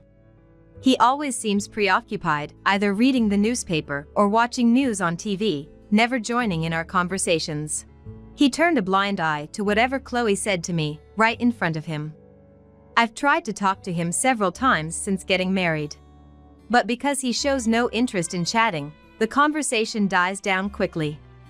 Honestly, visiting my in-laws has always been a burdensome event for me. Then one day, I started feeling unwell and couldn't manage the household chores. I thought my headache and slight fever would pass, but Timothy was worried and decided we should visit a doctor the next day. It was a Saturday, and Timothy had the day off. Our usual clinic was only open in the morning on Saturdays. The doctor asked if I could be pregnant, and I remembered my period was late. "Maybe I am pregnant," I said, and took a pregnancy test right there. The result was positive. We immediately visited a nearby gynecologist, and it was confirmed I was pregnant. Timothy and I were overjoyed. Especially Timothy, with tears streaming down his face. "Sophia, thank you." He kept thanking me over and over again. But when we reported the pregnancy to our parents, Chloe showed up at our house carrying a huge bag. I was suffering from severe morning sickness and was holed up in the bathroom, unable to come out. As the doorbell was repeatedly rung, I hurried out of the bathroom to answer it, and there was Chloe. "Chloe? You were trying to pretend you weren't home, weren't you?" "No, I was just in the bathroom." "I don't care, just let me in." I staggered to the door and opened it. Chloe was holding a large Boston bag, and I had a bad feeling. "We're going to live together until the baby grows up." I was stunned by Chloe's sudden words. I couldn't just leave her at the entrance, so I let her into the house. "I'll make some coffee." I said and headed to the kitchen and called Timothy while waiting for the water to boil. It was a weekday afternoon, and Timothy was at work as usual. I was worried if he would answer, but he did after a few rings. Sophia? Is something wrong? Hey, Chloe came over. She's carrying a big bag. Do you know anything? Eh? I haven't heard anything. But she said she would come by soon. I never thought she'd come when I'm not home. I see. I'll ask Chloe for the details. Sorry. If Mom says something weird, you can kick her out. Oh, sorry, I have to hang up. Timothy seemed busy and hung up. As if I can just kick her out because she says something weird. He really doesn't get it. I sighed a little. Timothy is generally kind and cherishes me, but he doesn't think through the consequences of prioritizing my wishes. I can imagine the uproar Chloe would make if I tried to kick her out. For now, I just prepared the coffee and served it to Chloe. Chloe, what brings you here today? Timothy is at work. He'll be home around 6 p.m. This doesn't look good. What? Confused by Chloe's sudden remark, I watched as she took a sip of the coffee I had prepared. Young people are hopeless. They can't even make a decent cup of coffee. Poor Timothy, having to drink this. I'll teach you how to make coffee right now. Come here. I'm sorry, my morning sickness is quite bad. Could we do this some other time when I'm feeling better? It's just morning sickness. It's fine, you'll feel better if you eat something. Come on, hurry up. Then, for an hour, Chloe's coffee-making lesson began. As I started feeling nauseous, Chloe opened the cupboard on her own, took out a plate, and placed a piece of bread. Eat this. You'll feel better if you eat. The smell of the bread made me feel even sicker, and I ran to the bathroom. With a headache and nausea, my mind was a blur. For the 3 hours until Timothy came home, I was holed up in the bathroom. Chloe kept knocking on the door in front of the bathroom, but I didn't have the energy to respond. Around 6 p.m., Timothy came home. First, Timothy was surprised to see Chloe making a fuss in front of the bathroom. I had fallen asleep in the bathroom, and when I woke up, Chloe and Timothy were arguing outside. Why did you suddenly come? Sophia is suffering from morning sickness, don't be a nuisance. I came to supervise whether this girl is properly doing her housework as a housewife. I bet she's just using her morning sickness as an excuse to be lazy. I was shocked that she can't even make coffee properly. The coffee Sophia makes is delicious. And what's this supervision about? Sophia isn't someone who would use morning sickness as an excuse to slack off on housework. If she couldn't do it, maybe her morning sickness is really bad? Sophia, you were holed up in the bathroom for 3 hours. Timothy is so naive, he's easily deceived. I really need to be here to guide Sophia. I got married to make those around me happy. Even if Sophia were slacking off, I wouldn't mind. As long as she's doing what she wants and staying by my side, I don't want anything more. No need for guidance. Please go home. I smiled at Timothy's words. The symptoms of my morning sickness had subsided, so I opened the bathroom door. Welcome home, Timothy. Chloe, sorry for leaving you alone. You! How can you lock yourself in the bathroom when you have a guest? What kind of nerve do you have? Well, I couldn't show Chloe my messy state, so I locked myself in the bathroom. I'm truly sorry about that. Anyway, I've made dinner, so make sure you eat all of it. With that, Chloe said, and Timothy pointed to the entrance. No, Mom, please go home. No way. I've already told Dad that I'm staying here. I don't trust young people. See, she didn't even prepare dinner because she was holed up in the bathroom with morning sickness. I'm definitely not going back. Chloe stubbornly refused to move.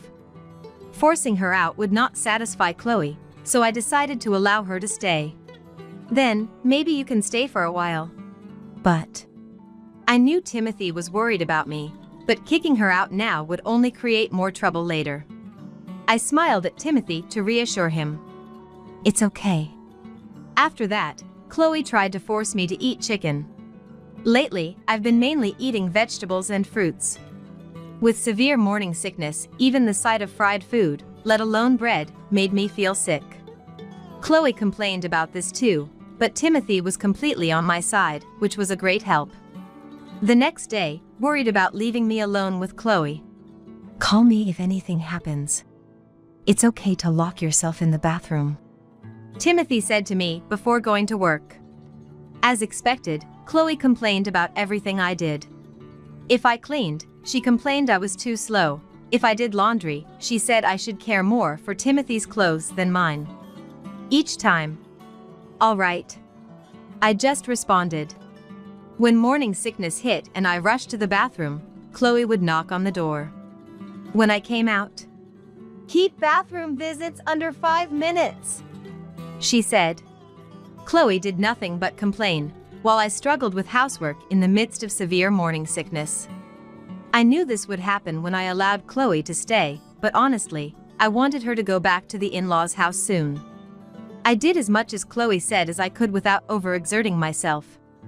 Timothy, except for one day when he was late due to a company drinking party, came home early without overtime, and there didn't seem to be any major problems. After about 5 days of living like this, Chloe finally said something to me. That day, my morning sickness was particularly bad, and in the middle of cleaning, I left the vacuum cleaner and rushed to the bathroom, unable to come out for many minutes. Then Chloe stood in front of the bathroom and began to yell. "Hey you! Weren't you in the middle of cleaning? Are you expecting me to do it? Enough is enough. Claiming to have severe morning sickness, are you just slacking off? Thinking you can just hide in the bathroom?" I didn't have the energy to respond to Chloe, but she kept complaining endlessly. The symptoms of my morning sickness had subsided, but I didn't feel like facing the continually fussing Chloe, so I just sat on the toilet seat waiting for Chloe to calm down. As I was sighing, wondering whether to call Timothy. A wife who neglects her housework is not needed in this house, right? Such a useless woman does not deserve to be my son's wife. "Leave this house," Chloe suddenly said. I immediately came out of the bathroom and understood. I replied with a broad smile and went straight to my room. Chloe followed me, looking puzzled, but I locked the door to my room, making sure she couldn't enter. Then, I packed a travel bag with some clothes and valuables that I had stored in my closet.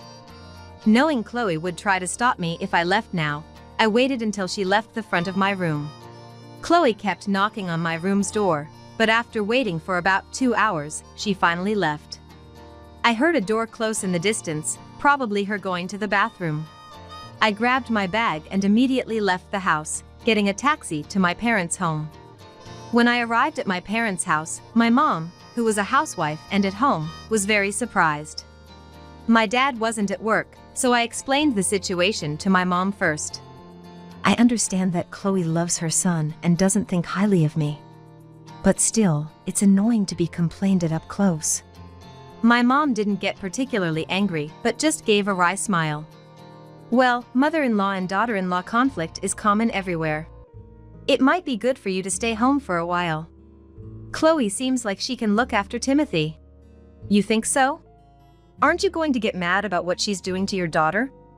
Well, Sophia, you must be up to something, right? My mom seemed to see right through everything. Then, I contacted Timothy and told him I would stay at my parents' house until Chloe went back home. Timothy also felt it was safer that way, and I relaxed at my parents' house for the first time in a long time. The next day, as expected, Chloe came to my parents' house. When I opened the door and showed my face, Chloe turned red and started making a fuss. "Why are you back at your parents' house? Hurry back and make Timothy's dinner. It's a failure as a wife to go to such lengths to avoid housework." But I replied with a smile. "Eh? I just did what you told me to, right? You said to leave, didn't you? Are you saying I should have slept outside instead of going back to my parents' house? What's with this girl? So irritating. I didn't really mean for you to leave.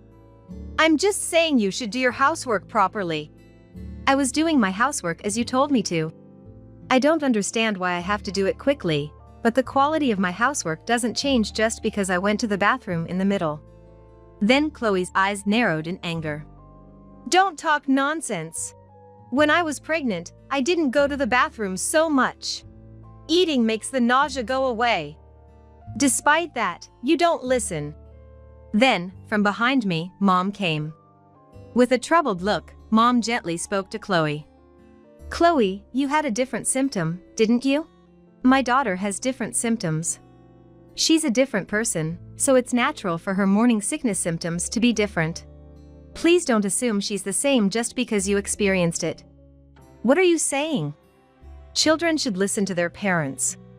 At that, Chloe seemed taken aback for a moment, and I smiled. Huh. I see. So Chloe, you just wanted to manipulate me to do as you wish?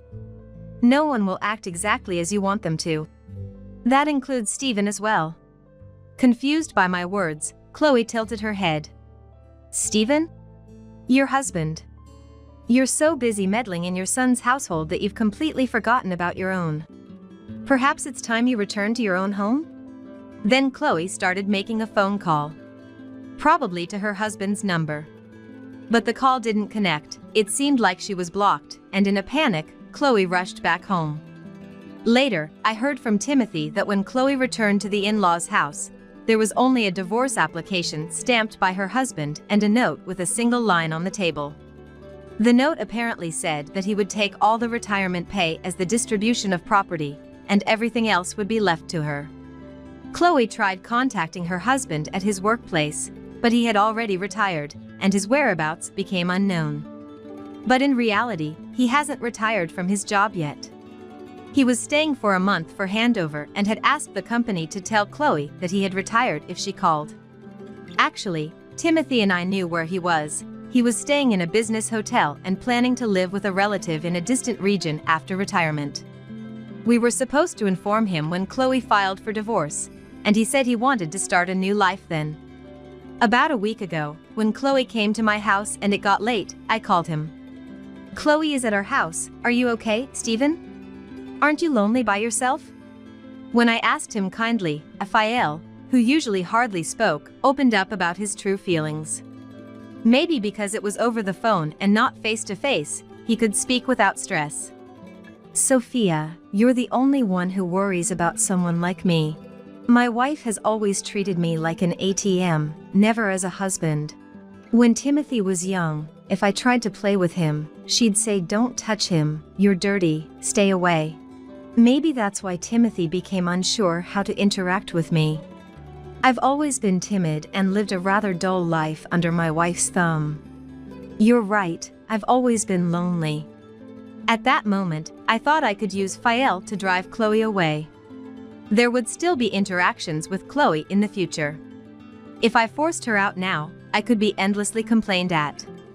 In the worst case, if Chloe persuaded Raphael to leave their house and said they had nowhere to go, they might both end up at our house, making it difficult for us to refuse. I discussed it with Timothy, and he had been aware since he was young that his parents were a sham couple and wanted to do something about it. I had Timothy pretend to be working overtime and visit the in-laws' house to have a heart-to-heart talk with Raphael. Raphael then confessed to Timothy that he wanted a divorce from Chloe. So, we decided to have Raphael proceed with the preparations for the divorce. I had been waiting for the right moment when Chloe would seriously listen to me. I thought she might calm down a bit in a place away from her own territory, like my parents' house, and thankfully, it worked better than expected. Faced with her own issues, Chloe quickly returned to the in-laws' house, so I decided to go back to my house too. Timothy and I then persuaded Chloe. We carefully explained to her how she had been making Raphael suffer, that Raphael wanted to be free, and that if she continued to be difficult, Raphael was prepared to take the matter to court. We warned her that if it came to a court case, both Timothy and I would side with Raphael. Finally, Chloe stamped the divorce papers and submitted them to the office. After that, Chloe ended up living alone in the in-laws' house. She seemed lonely and wanted to live in our house, but Timothy firmly refused. If you come here, Sophia will go back to her parents' house. If that happens, I'll never consider you as my mother again. Just like you ignored Dad, I'll ignore you as if you didn't exist. With Timothy's firm statement, Chloe, dejected, went back to the in-laws' house. I feel fortunate to have such a reliable husband. As for Raphael, as soon as Timothy informed him about the finalized divorce, he immediately moved out of the relative's house and into a small apartment. He got a job in the same field as before his retirement. Though his income dropped a bit, he's more relaxed than when he lived with Chloe and now happily immerses himself in his hobbies every day. Later, I safely gave birth to a baby. A healthy girl. When I'm in trouble, my mom helps as much as possible, and Chloe is only allowed to meet my daughter when I permit it. Thanks to this, I'm managing to raise my child without stress. I believe that, though there will be challenges ahead, as long as I'm with Timothy, who cares deeply for me, we can overcome anything. Stop leeching off me, you useless thing. For over 20 years, I believed I had devoted myself to my husband, Thomas. Yet, this is what Thomas really thought of me. I wasn't leeching off him. I was merely devoted to him. But I can't put these thoughts into words. As my strength drains away, Thomas continues. Now that Richard is a working adult, you've got no reason to leech off me, right? But... quiet. I don't want to hear your excuses. Thomas raises his voice. Oh, I can't do this anymore. My feelings will never reach him. At that moment, I hear something snap inside me. It's the sound of the thread of love that connected our hearts, breaking.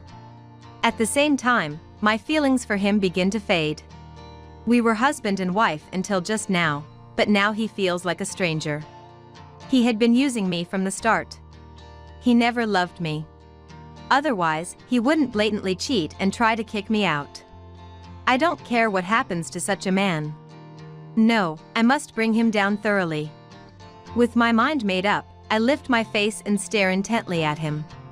My name is Elizabeth. I'm a 50-year-old housewife, married to Thomas for 25 years. Our son Richard, born a few years into our marriage, graduated from college and started working this year. Now my child-rearing days have come to an end, I can finally do what I want. That's what I'm thinking now. But there's one problem. It's my relationship with Thomas. He is neither a good husband nor a good father. In fact, it's hard to find anything good about him. He cheats, and he doesn't properly contribute to the household expenses. Please, at least bring in enough for the living expenses. Huh? Don't get cocky when you're living off me. That's always his response. Maybe it's hopeless. Should I consider divorce? Lately, I've been thinking about it more and more. But I can't easily bring myself to mention divorce. The truth is, his father, Joseph, who is currently hospitalized and in poor health, entrusted Thomas to my care. I have to be grateful to Joseph and bear it as long as I can. His words can't be ignored. But the desire to divorce is strong.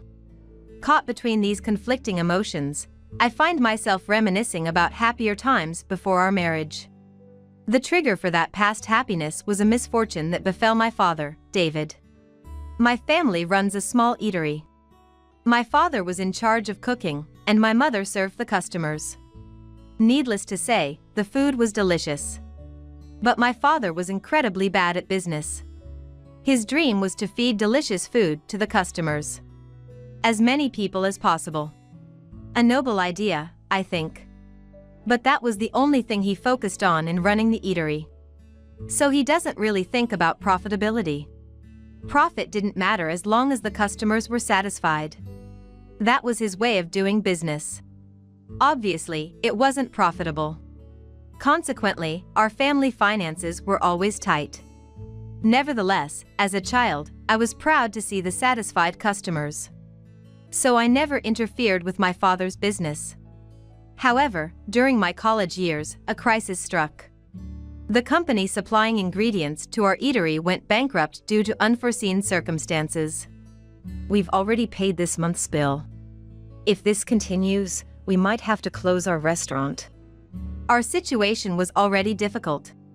There was no extra money to spare. Seeing my parents so upset made me anxious, but as a college student, there wasn't much I could do. And it was unlikely that the bankrupt company could refund. Our only option seemed to be closing our eatery. That's when a regular customer of the eatery said, "Closing this eatery? It's too good for that. What a waste." But the company supplying us has gone bankrupt, and now we're in debt. Then let me help you personally, and you can revive the eatery with that. The regular, truly lending the money immediately to my father. "You've saved us. We'll definitely repay you. Don't worry about the money for now. Just keep making delicious meals." Saying that, the man left the shop. Afterward, my father started dealing with a larger food wholesaler, which offered ingredients at a cheaper rate. Fortune seemed to smile upon us, and our family's eatery was saved from bankruptcy. About a year later, I went with my father to return the money to that regular customer. While my father and the man talked, a young man approached me. "It seems you've borrowed money from my father." Listening to him, I learned that he was the son of the man who lent us money. His name is Thomas, and he works for his father's company. "You're beautiful. How about going out with me sometime?" "Me? Go out with you? Why not?" Think of it as a way to say thanks for the loan. It's true that we were helped by the loan, but my father had already properly thanked him. I don't feel obliged to go that far, but as I thought this, Thomas whispered to me, "The daughter of an eatery owner is ungrateful." I could spread that around, you know. But that's... I couldn't talk back. Even if he did spread rumors, I don't think it would harm me. But it could trouble my father. And what would the customers think? With these thoughts, I couldn't refuse his offer. I don't like it, but I'll tolerate it this once. With that thought, I went out with him. But it turned out to be more fun than I expected. He was interesting to talk to, and he knew lots of places to go. The restaurants he chose were all tastefully picked.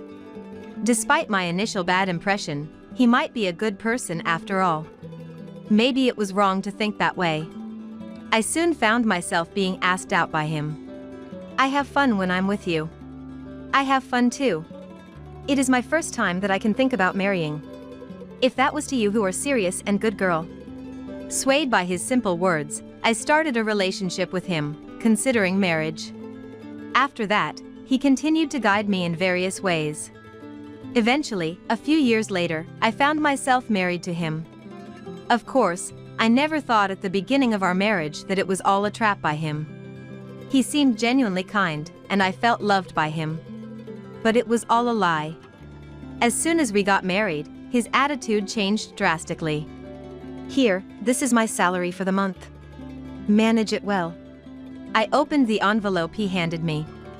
It was a salary statement. The salary itself was transferred to the bank, so it wasn't strange to receive only the statement. What struck me as odd was that the statement was handwritten. Nowadays, it's almost unheard of. But when I got married, 25 years ago, it was a time when personal computers were just becoming widespread, so a handwritten statement wasn't out of place. "There's over $1,000, so it should be enough, right?" I murmured to myself, trying to be convinced. I managed our life with that small amount of money. As our marriage continued, I gradually felt something was off. It was his lifestyle. He left home at a fixed time every morning. But his return was never at a set time. It varied day by day. I'm busy with various jobs as my father's successor. "Then, could you call before coming home?" "Stop nagging." "All right, I'll call," he shouted. His attitude made me feel even more uneasy. Maybe he's out playing around. Perhaps he even has an affair. I had these thoughts, but I was too scared of his shouting to confront him. In the end, I couldn't say anything, despite my doubts about his behavior. Eventually, our son Richard was born. I thought maybe he'd change a bit with a child. But he remained the same. Looking back, I think that's when I started considering divorce. Then, when Richard was about middle school age, I got a call from my mother while I was out shopping for dinner. "What? Dad's in the hospital." It was news of my father's hospitalization. I rushed to the hospital. Mom's just exaggerating. My father laughed heartily. I felt relieved. But in that moment, I remembered something and my heart leaped. Oh no! I forgot to contact Thomas. By then, it was too late. My mobile phone was filled with countless calls from him. When I called back in a hurry, his displeased voice came through. "Where are you? What are you doing? Hurry back and make my dinner." "I'm sorry. My father." Huh? Your father? Your own father? Thomas asked in a slightly harsh tone. I answered in a small voice. "Yes. He was suddenly hospitalized." Your father has nothing to do with it. You are my wife. I closed my eyes in fear at his shouting. I'm terrified of his loud voice. But I couldn't just let it go without responding. I braced myself and retorted. "Isn't it natural to worry about one's father? That should be okay, right?" Shut up. Don't talk back to me. "No, I will say this. You would rush to your own father's side, wouldn't you?" When I asked this, he suddenly fell silent. Putting himself in my shoes must have struck a chord. I thought so, but his reply was beyond my imagination. Huh? Even if my father was hospitalized, I'd ignore it. After all, I wouldn't be troubled if he wasn't around. I was speechless. This has to be a lie. That's what I thought, but I couldn't deny it. After much hesitation, I had said this to him. "I'm not like you. Sorry, but eat out tonight." That was all I could say, my maximum effort. I hung up the phone, still in a daze. Since that incident, I truly couldn't believe him anymore. It was then that I finally realized that the happy times before our marriage were all an illusion. Ah, I see. He wanted a housekeeper, not a wife. Saying it out loud made me sad. But I couldn't just stay sad. That's right. If I'm going to divorce, I need to prepare. I started to prepare for the divorce. And then, a few years passed. This time, Thomas's father, Joseph, was hospitalized. And his condition was quite serious. He might not be able to leave the hospital, the doctor had said. I relayed Joseph's condition to Thomas. But Thomas remained unbothered. Does it mean it'll cost money? It's not the time to worry about money, don't you understand? I get it. I'll talk to my brother. Thomas contacted his brother James. James is married but doesn't have children. So Thomas suggested to James that he might be able to bear the hospital expenses. Can you pay for it? We have Richard and Elizabeth, and it's tough for us. He spoke as if it was someone else's problem. It reminded me of the time my father was hospitalized. It seemed he really didn't care about Joseph. I couldn't take it anymore. Enough. I'll figure something out and pay for Joseph's hospital bills. Don't forget what you just said, Thomas shouted. I nodded firmly. In the end, my words triggered us taking on the burden of Joseph's hospital expenses. Also, due to his illness, Joseph stepped down from his position as the president. And Thomas took over as the president. Regardless, Thomas didn't like that I had spoken up. Since then, he blatantly stopped coming home. Even when discussing Richard's future plans. Thomas ignored my calls and didn't return home. Dad's not coming home again today. I'm sorry, Richard. I'm causing you trouble. It's okay, I don't care about Dad. But I want to go to a university in Boston. That's right. Don't worry about the tuition, I'll manage it somehow. Soon after, Richard's enrollment in a Boston university was confirmed. Naturally, Thomas didn't see Richard off. Once Richard moved to Boston, the house suddenly became quiet. By then, Thomas was only coming home about once a week. There's also Joseph's hospital fees. Could you transfer a bit more? Huh? I've already transferred over half of my salary. It should be enough for you alone. The amount Thomas transferred was just a little money. Clearly, it was only a fraction of his salary. Saying over half was definitely a lie. I knew that. But I didn't have the energy to complain. Years passed, and I received news that Richard had found a job. Richard has got a job now. It's probably a good time to talk about divorce. In these years, I had prepared for the divorce. It was just a matter of timing. When and where should I say it to avoid any trouble? Such thoughts constantly occupied my mind. It's not even about not wanting to cause a scene. I laughed at myself sarcastically. Then one day, I had been to visit Joseph. After chatting with Joseph as usual, I returned home. Reaching the entrance, I was startled. For some reason, the front door was unlocked. Could it be a burglar? Tentatively, I peeked inside the house. Then I heard the sound of the TV and Thomas's laughter coming from the living room. So Thomas was home. Relieved, I entered the living room. There, Thomas was watching TV, laughing loudly. "You were home?" "Yeah, I thought I'd tidy up the house a bit." "Tidy up?" His words made me look around. On closer inspection, some items in the room were missing. "Wait, it looks like some things are missing." "Yeah, I threw them out." "Your stuff?" "Threw out? My things?" Shocked, I hurried back to my room. The room was empty. No computer, no TV, not even my favorite cup. Even the bed was gone. "What's the meaning of this?" "I don't need them anymore, so I threw them out." "Don't need them? What am I supposed to do now?" I shouted, and Thomas frowned. Then he looked away and sighed. "I guess. I'm tired of supporting you." "What are you saying? I'm your wife." I retorted, and Thomas seemed irritated. He suddenly raised his voice. "Do I have to spell it out?" "Stop leeching off me, you useless thing." For over 20 years, I believed I had devoted myself to my husband, Thomas. Yet, this is what Thomas really thought of me. I wasn't leeching off him. I was merely devoted to him. But I can't put these thoughts into words. As my strength drains away, he continues. "Now that Richard is a working adult, you've got no reason to leech off me, right?" "But..." "Quiet! I don't want to hear your excuses." He raises his voice. "Oh, I can't do this anymore. My feelings will never reach him." At that moment, I hear something snap inside me. It's the sound of the thread of love that connected our hearts, breaking. At the same time, my feelings for him begin to fade. We were husband and wife until just now, but now he feels like a stranger. He had been using me from the start. He never loved me.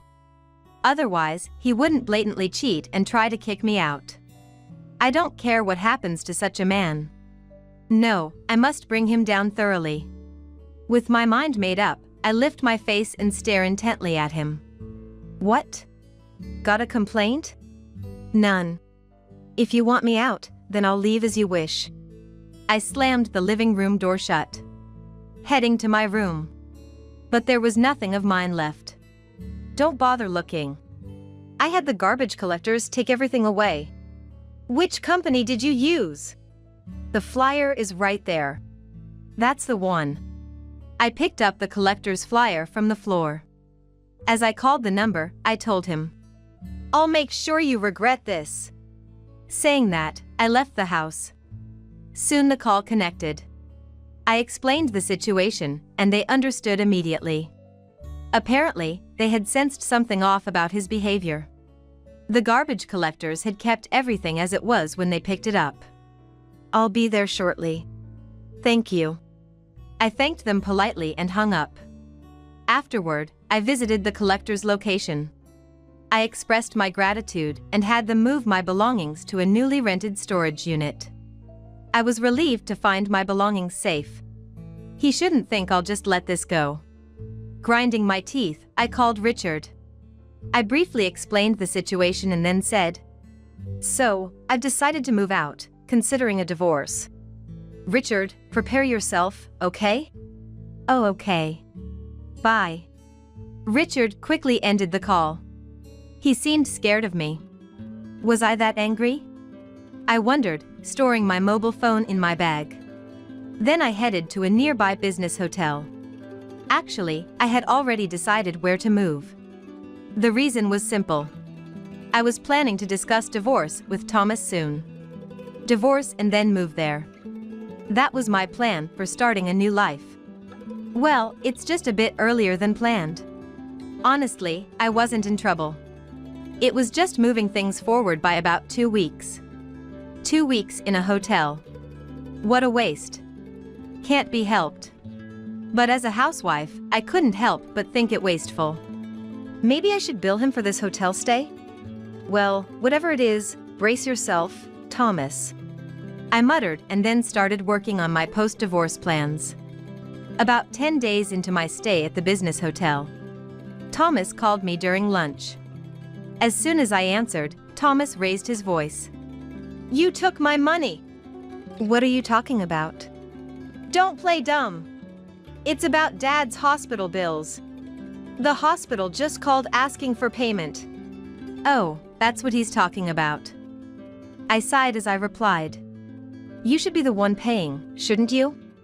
I'm no longer related to this, having been kicked out. You've been receiving living expenses from me. It should have been paid from there. Yes, that's true. But isn't the debit card for that bank account with you now? I retorted calmly. However, I knew there was no money in that bank account. That's why I couldn't stop laughing. I have the debit card, but there's no money in it. That's why I'm saying you took it. I didn't take anything. Don't lie. Who else could use it? Didn't he realize that he had transferred too little? I replied in disbelief. It was just too little money from the start. If there's no money for the hospital bills, why not use your own allowance? Allowance. He started to panic, visibly confused. It seemed he thought I was unaware. Since the beginning of our marriage, he had been giving me handwritten salary statements. It was to hide the fact that he was siphoning off a portion of his salary. In other words, the skimmed money was his allowance. I once asked Joseph about your salary. How much is Thomas earning? So, that's... He looked puzzled but told me. So, I knew about the skimmed money. As I told him, he fell silent.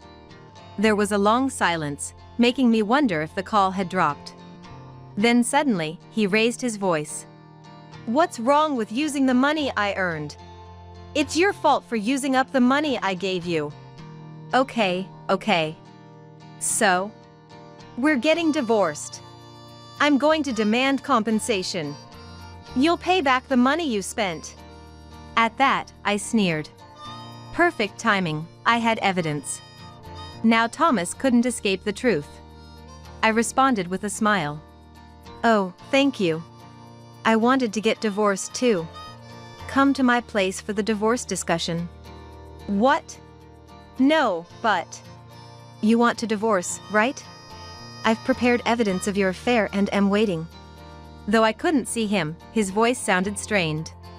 Evidence of an affair? What are you talking about?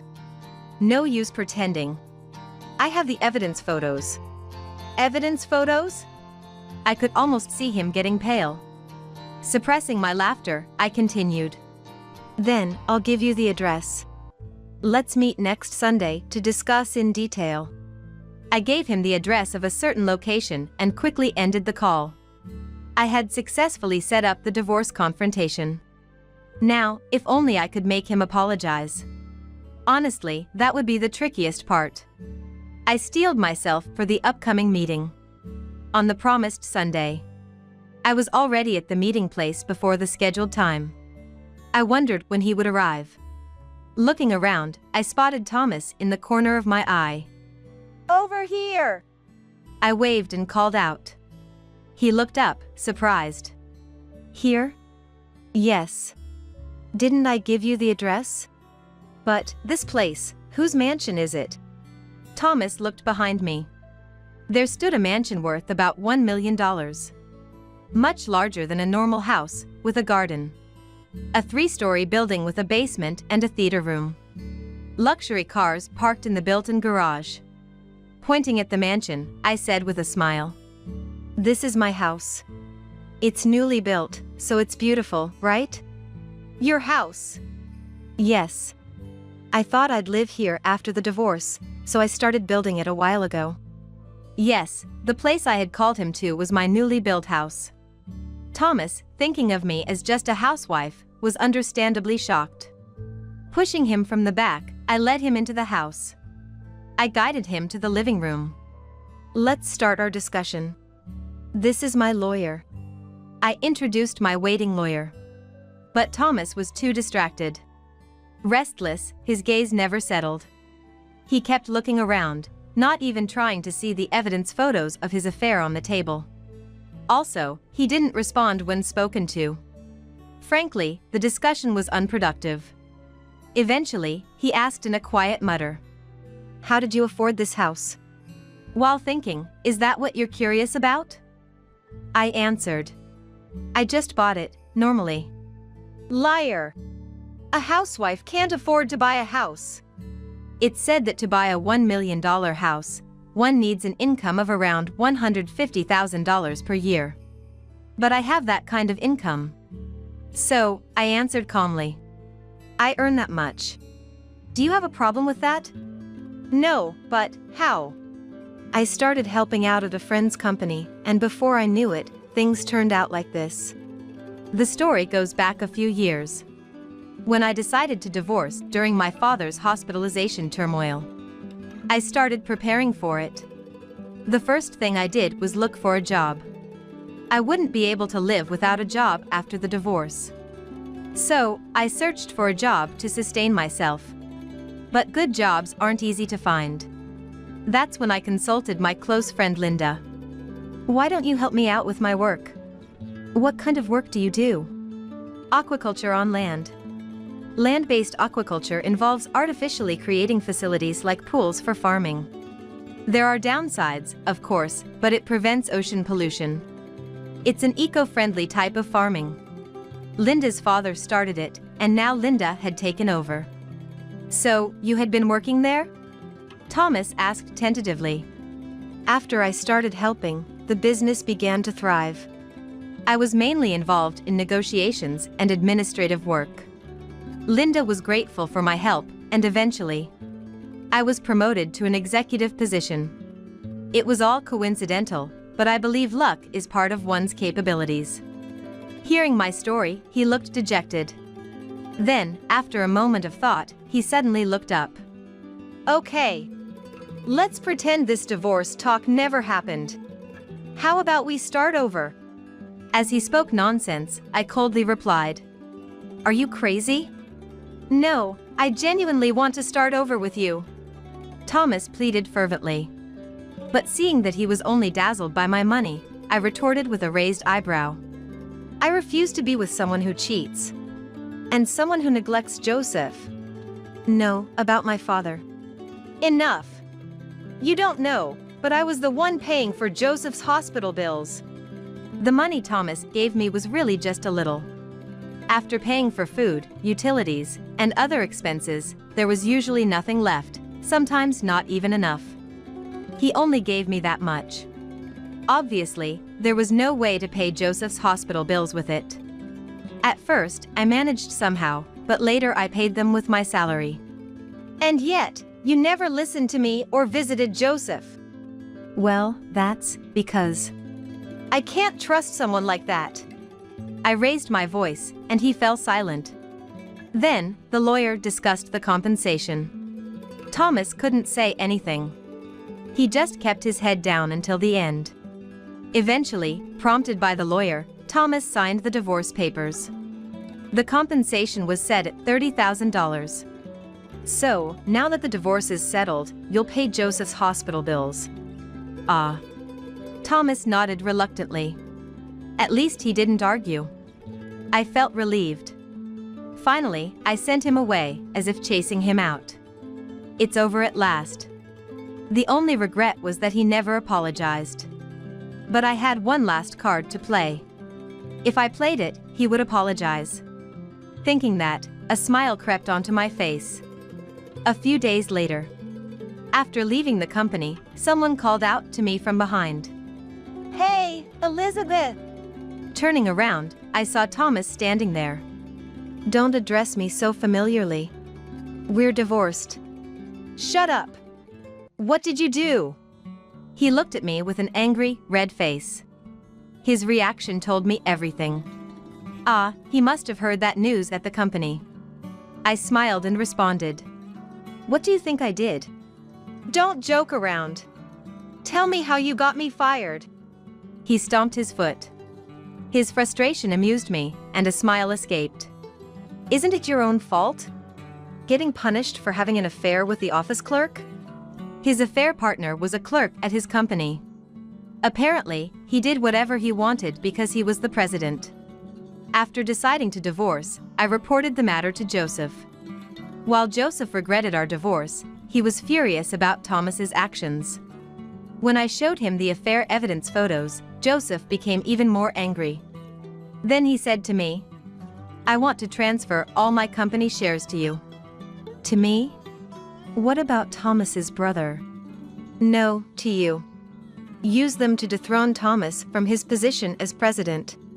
That was Joseph's plan. His company is a corporation. For a president or any executive appointment, a shareholders' meeting resolution is necessary. Of course, it can also be decided by a board of directors resolution. However, Joseph's company isn't very large. He holds most of the issued shares. This means that as a shareholder, he could make decisions alone. But it's common for small company presidents to hold the majority of shares. If I inherited all of Joseph's shares, I could exercise the voting rights alone. Nevertheless, Thomas's dismissal wasn't my decision. I informed James about acquiring the shares, and only reported Thomas's affair. The rest was up to James' judgment. James was considerate. James, huh? Why would he do whatever you say? It's not about following my orders. It's about doing what's best for the company. As I said this, Thomas collapsed on the spot. Then, he began to mutter apologies. I was wrong. I'm sorry, please forgive me. I won't. If things stay this way, I'll have no job and be left destitute. That's not my concern. It's all his responsibility. I won't forgive you even if you apologize. Please! Forgive me! I'm begging you! He apologized profoundly right there. I turned my back. Sorry, but there's nothing I can do. Why not? If you own the shares. I sold them to James and his wife. I don't want anything to do with you anymore. At that moment, I heard his sobbing. Of course, I pretended not to hear and walked away. After his dismissal as president, Thomas had to leave the company. He might have stayed if he had been an employee or a working director. But Thomas was arrogant, having joined the company through Joseph's referral. I refused to be an employee. He even said that. So, when he was dismissed, he was kicked out immediately. Now he's working a part-time job at a grocery store, but re-employment at his age is difficult. He's likely to spend his old age in regret and without money. As for me, being divorced allowed me to focus more on my work. There's no talk of remarriage, but I have a few male colleagues. Spring might come again for me. I was thinking about this when Richard called. I'll bring my girlfriend over sometime. That's great. I'm looking forward to it. I failed in marriage, but I don't want Richard to. But I'm sure he'll be fine. Richard is much more sensible than me. Call 911 quick, what's happening? Oh no! On the verge of tears, panicking right in front of me is the woman who has long held the #1 spot in my personal most disliked list and has just been promoted to my Hall of Infamy, my dreaded mother-in-law. Just for reference, the runner-up is the brown intruder that takes up residence in my home every summer without any invitation. I'd rather not even utter his name. Please take a guess. The reason she's made it to the Hall of Infamy is because from this point on, I won't have to deal with her in my life. Goodbye, mother-in-law. My name is Michelle, 29-year-old office worker. I'm about to hit my 5th year of marriage with my husband, David. We don't have any kids. Yet. My husband and I work at the same company. Initially, he was my boss. I fell head over heels for him shortly after I joined the firm. Maybe my youthful vigor played a part in my relentless pursuit, but eventually he gave in and we ended up marrying. I was under the impression that I had initiated a romance, but after we married, he said, "Actually, I thought you were wonderful from the moment you joined the company." I remember how happy I was to hear this, laughing at his post-marriage confession. David is somewhat cool, or to put it another way, he seldom shows his emotions. But that doesn't mean he's cold. Quite the contrary, he's extremely emotional. When we went to see a tearjerker that was the talk of the town, David started crying heavily quite early into the film. Seeing this man, who usually appears unfazed by anything, showing this very human side made me love him even more. Our gears seemed to mesh well, and though we'd been married for a while, we'd led a peaceful life without any major fights. Then, an event occurred that threatened our tranquil existence. It started with a phone call. "Hello, Michelle. My daughter's going on a long business trip. I'll be lonely, so let's get along well. Well, you haven't done much as a daughter-in-law anyway, so it's about time." What an annoyingly sarcastic message to receive after a long time of no contact. The caller was my mother-in-law, my husband's mother. From the moment we got married, she and I had never really gotten along. David knew this and told me I didn't have to try to get along with her if it was difficult. Of course, as a married woman, I wanted to be on good terms with my mother-in-law. But something unforgivable happened during our first Christmas gathering after the wedding. Before marrying David, I'd always lived at my parents' home, and regrettably, I wasn't good at cooking, relying too much on my family. When I made a fried egg, it was charred black. Once I moved out, I really appreciated my mother. When I tried to help with the cooking at the Christmas gathering, it didn't go well. "Oh, Michelle, how long are you going to spend peeling? You're really inconveniencing us." "I'm sorry, I'm not very good at cooking." "Huh? You can't cook? That's ridiculous. You're married to David and are still working. Isn't it about time you stopped?" I was ridiculed. Unable to retort, all I could do was force a smile. When we tasted the finished dish, it hardly had any flavor. Is this the taste of David's family home cooking? I thought. Then right in front of me, my mother-in-law started making a fuss. "What? You said you were good at making this dish, so I left it to you. Oh no, what is this? It's tasteless. Can you explain, Michelle?" She said this in a rather exaggerated manner. But I'd never said I was good at making the dish, let alone anything to her. I even asked, "Mother-in-law, do you not season your stew at all?" To which she glared at me. "The flavor comes from the ingredients. You don't even know that? How embarrassing." Is that so? Well, it might be somewhat true. I thought it would be better to add at least salt or soy sauce. But I had just followed my mother-in-law's instructions. In other words, her aim from the start was probably to embarrass me. I felt pathetic. Frustration welled up inside me, tears threatening to spill over. Is this what they call mother-in-law bullying? Will this go on forever? Such were my thoughts. Just then, my husband David suddenly stood up, took my hand, and headed towards the entrance. "Hey, what's happening all of a sudden?" My mother-in-law rushed after David in a panic, but he calmly put on his shoes. "Is it fun to start Christmas dinner with such a pointless argument?" he said to his mother, and then he forcefully shut the front door with me in tow. Throughout the ride home, David's phone kept ringing. Presumably, it was my mother-in-law. Seeing that David showed no intention of answering, I asked him, "The call, isn't it from your mom? Aren't you going to answer?" "She's always been like this. She loves belittling people, and that's why she got divorced from my father." David murmured, his gaze fixed ahead, his tone laced with sadness. When my mother-in-law realized David wasn't answering, she started calling me. David said it was fine to ignore her, so I did. Once she realized we had no intention of forgiving her, the calls from my mother-in-law ceased. After that, we didn't hear from her.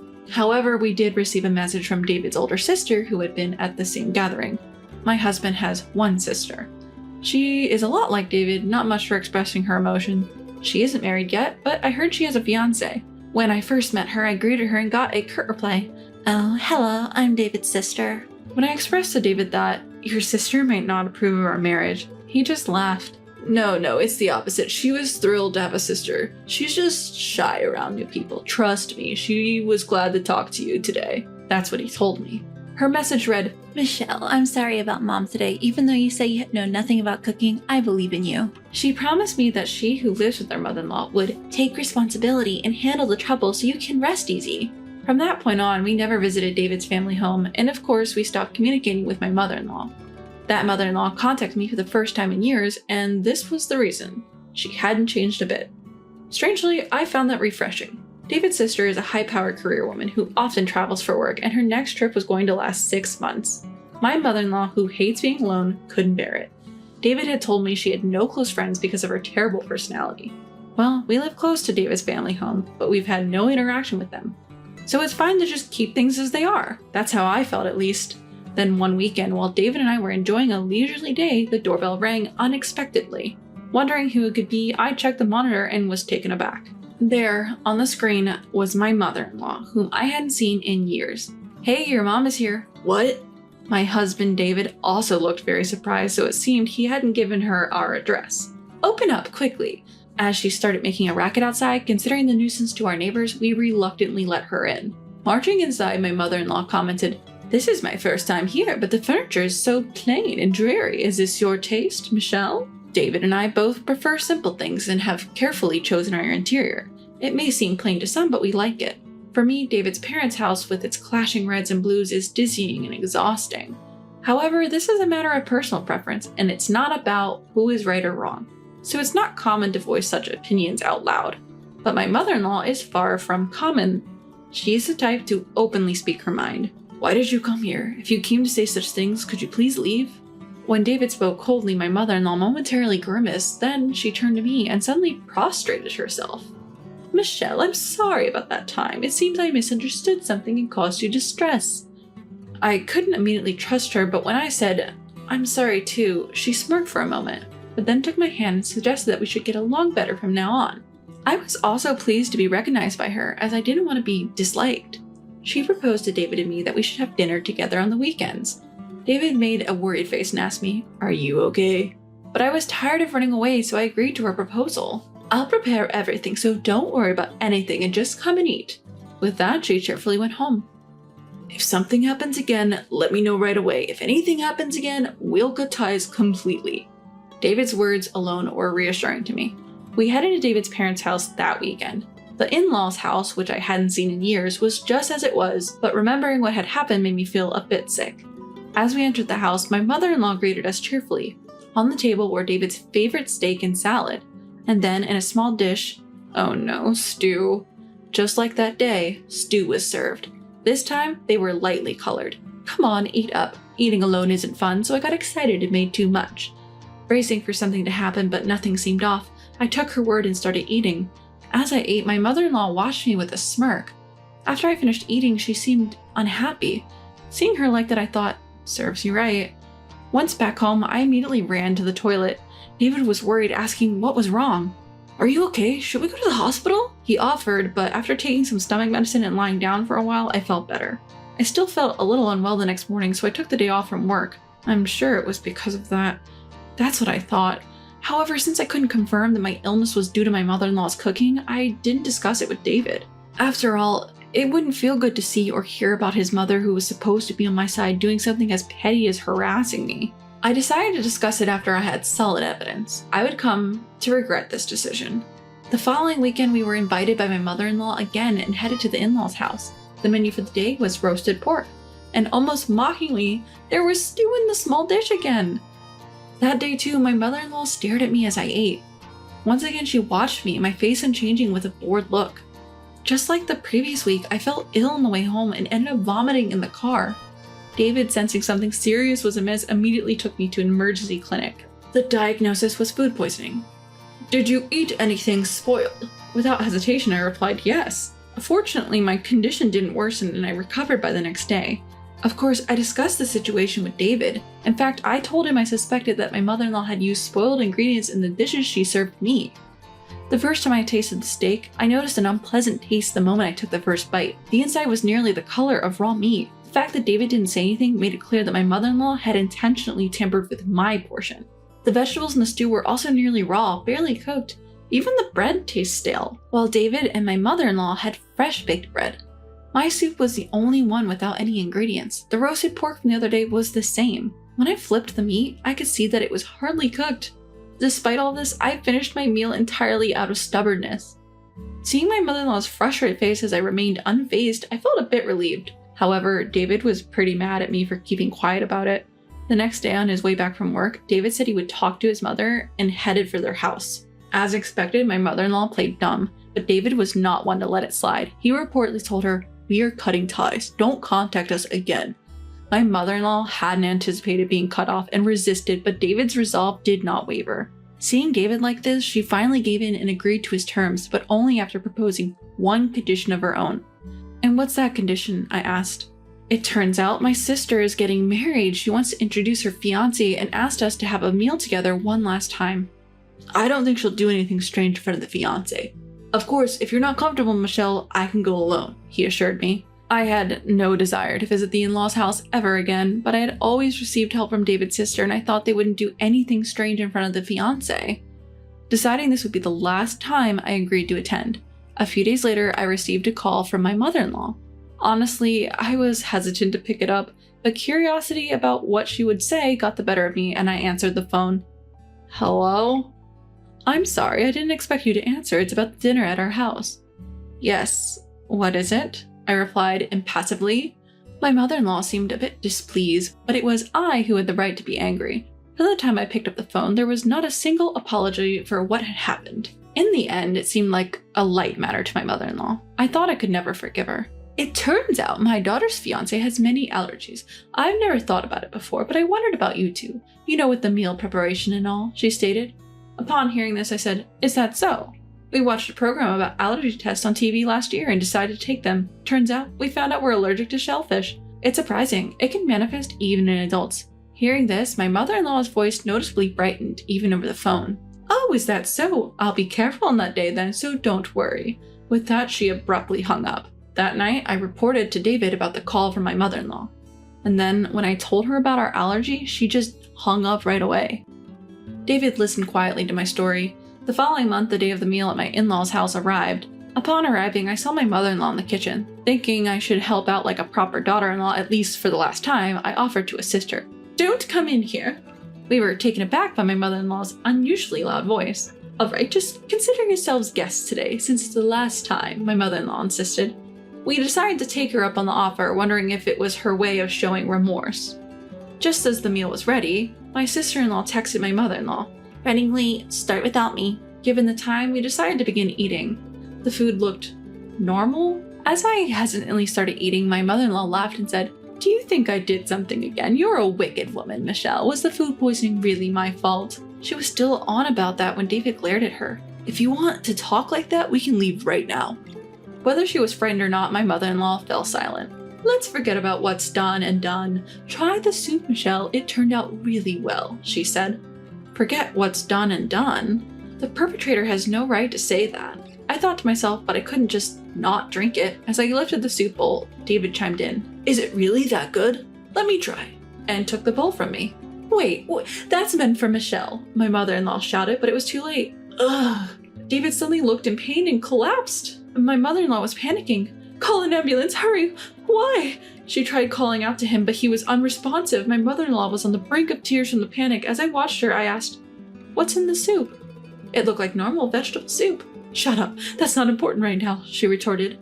I'm the one who will accompany him to the hospital. I need to tell them what he ate. So what's in the soup? It's just normal vegetable soup.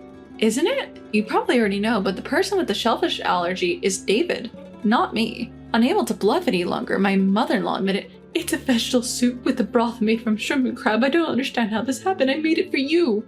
So it would have been fine if it was me? Of course, you even lied about having a shellfish allergy. If something happens to my son, I won't forgive you.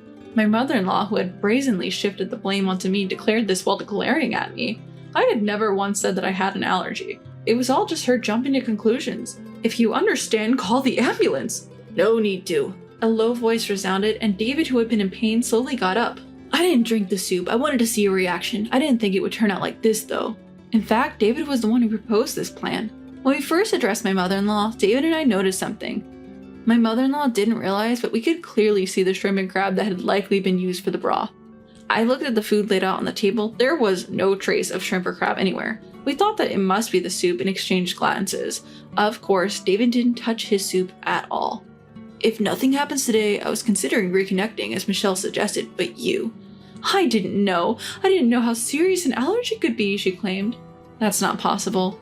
Seeing her panic when David started to suffer, it was clear that ignorance was no excuse. The fact that she looked at David and thought it might be an allergic reaction was proof enough. Did you really do this thinking Michelle was allergic? I can't believe it. Never show your face to us again. When David said that, my mother-in-law snapped back, Fine, do as you wish. And to have a daughter-in-law who can't cook, it's embarrassing. I have my daughter. I'll rely on her for the rest of my life. I don't need you. And with that, she started laughing hysterically. Are you kidding me? Give us a break. Simultaneously, with that voice, the door of the next room opened. Standing there was my sister-in-law. My mother-in-law was surprised, her eyes wide open. Actually, we had told my sister-in-law everything. She thought it was something her mother would do, and depending on the outcome, she said she would cut ties too. The dinner with her fiancé was also a lie made up by David and my sister-in-law. She had sneaked back home while my mother-in-law was cooking and hid. I saw everything and I heard it all. Was this how you were planning to torment my fiancé if he didn't meet your standards? I would never do something so terrible. My mother-in-law claimed, but David shouted back, "That's exactly what you've done! Recognize that you're the one in the wrong!" This left my mother-in-law utterly deflated. Anyway, pack up and leave by the end of this month. Since Dad's divorce, I've been paying the rent and the property is in my name. What? Even if you try to stay, it's useless. I'm canceling the lease at the end of this month. My sister-in-law really was getting married and had decided on a new home, and that destination was Singapore. There was no way to follow. The responsible sister-in-law had been looking after her useless mother-in-law who showed no signs of wanting to work after the divorce. Although my sister-in-law was fed up, she had told her fiancé and was still planning on living together. But she could not live with her mother who might threaten her precious fiancé's life. Her act, which disregarded life even if it was an attempt, was enough to anger my sister-in-law. It would be too late if something happened. That's what my mother-in-law had done. Even if you try to depend on us, it's futile. We have already moved and will absolutely not tell you our new address. When I said that, my mother-in-law glared at me. Also, you call me a bad cook, but after that day, I worked hard because I was frustrated. I've been going to cooking classes and have now become quite a good cook. Since I found out about David's allergy, I've been careful with our meals and even got a qualification in nutrition management and food education through correspondence. When I told her that I'm now a better cook than she is, she looked frustrated. Please take care of yourself, I said coldly, and David and I left his parents' house. After that, my sister-in-law told us that my ex-mother-in-law cried and begged her daily. She ignored all of it, and when my mother-in-law saw her packing, she called her a disobedient child and disappeared from the house. In the meantime, my sister-in-law moved and successfully departed for Singapore. Now she is married and living happily. By the way, David's father contacted him a while ago. Even though they were divorced, David and his sister sometimes stayed in touch with their father. According to him, the ex-mother-in-law suddenly appeared at his workplace. "I could marry you again, you know." For some reason, she said such an absurd thing to him. Of course, he didn't entertain the idea and had her taken away by security. However, the story didn't end there. She apparently followed him home and barged in. He already has a new family, but the ex-mother-in-law didn't seem to know and screamed, "You're cheating!" The police were called immediately and she was taken away. His father's current wife is a very cheerful person and knows about the past where he was oppressed by his ex-wife's high-handed attitude. "If she comes again, I'll brandish pans in both hands to scare her off." She seemed to be quite spirited about the situation, so it seemed okay. We don't know what happened to my ex-mother-in-law after that. With her personality, she's likely to survive, but it's certain she'll have a hard time as she has no one to rely on. It's karma. We as a couple are living peacefully in our new home. I quit my job and David was headhunted by a company with better conditions than before and changed jobs. In fact, shortly after that, we found out I was pregnant. David was present at the birth and his cry of joy echoed louder than the baby's first cry. Seeing David crying so much, the doctors and nurses were laughing, but I thought again that I was glad I married him. My name is Olivia. I'm 35 years old. I've known my husband Nick since our college days, and we've been together for about 15 years, including the time we dated. Both Nick and I are still working at the company we joined after graduation. Both of us working makes life easier. The more income, the easier life gets. Let's do it. I agreed with Nick's words and chose to keep working after we got married. I didn't hesitate because I didn't want to waste my hard-earned career. There was also another proposal that came soon after we got married. Things at home might get tough with both of us working, right? What do you think about living with the parents? I immediately accepted the proposal. I'm delighted. I want to live with your dad and mom, and with Lola too, right? Yay! Y'all really get along well, don't you? Even dad and mom and Lola. She talks about wanting a sister in front of me. I wish she would consider my position a little. I had established a good relationship with Nick's family during courtship. Every time I went to visit, they welcomed me with a smile, and we often went out together. So I never doubted them until we got married and lived together. I was looking forward to becoming a family after marriage. There was not a single thing that made me anxious. At 5 o'clock in the morning, I turned off the alarm on my smartphone and got out of bed. I quickly got dressed and headed to the kitchen. As I put on my apron, I boiled water, took out bacon and eggs from the refrigerator for breakfast, and continued preparing for the morning. When I put the morning paper that I had taken from the mailbox on the desk, my father-in-law came downstairs from the second floor bedroom. "Good morning." "Good morning. I'll prepare the coffee." My father-in-law nodded and sat down at the dining table. It was 6 o'clock in the morning, and he always goes to work before 7 because he starts early. He's a high-ranking executive at a major company, famous even at my company for being skilled.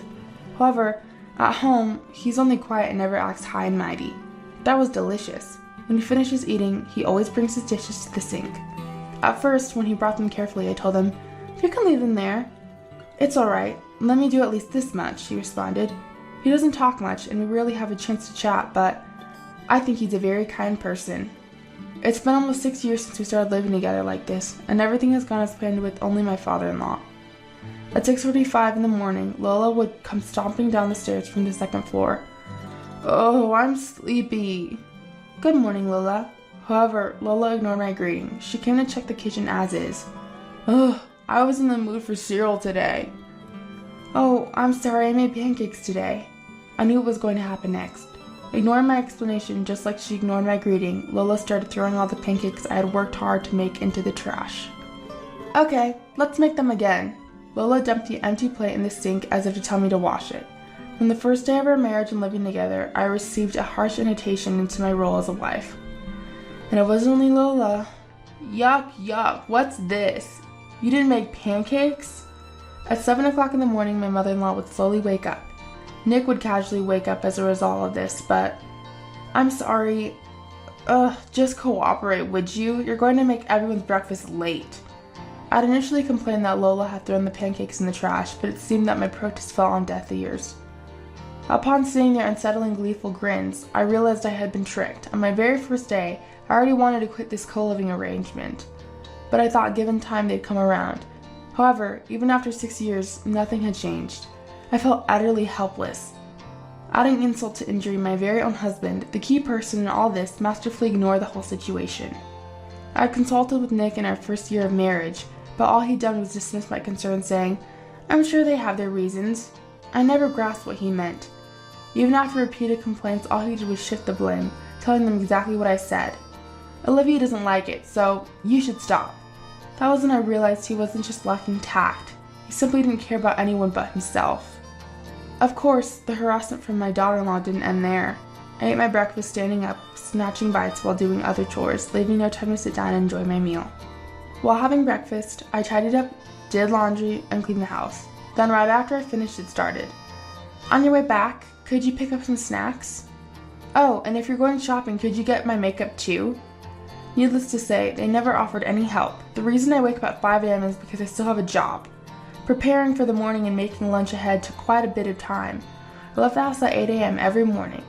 Of course, my leisurely mother-in-law and the home help, Lola, didn't even bother to see me out. It's been 6 years. I've gotten used to it, but every morning I left for work, I whispered to myself, "This isn't what I signed up for." I work as an office administrator. My office hours end at 6 p.m., but often I end up working an extra hour or two. At first I used to work overtime regularly, however, I was constantly harangued by calls to my office. "Is my daughter-in-law there? Can she stop working overtime?" As a result, I felt bad for causing inconvenience to my colleagues and superiors, and unless it was absolutely essential, I was allowed to bring work home. Usually, I got home around 7 p.m., Nick typically returned home by 8 p.m., so the first thing I had to do was prepare dinner for my mother-in-law and Lola and finish the laundry.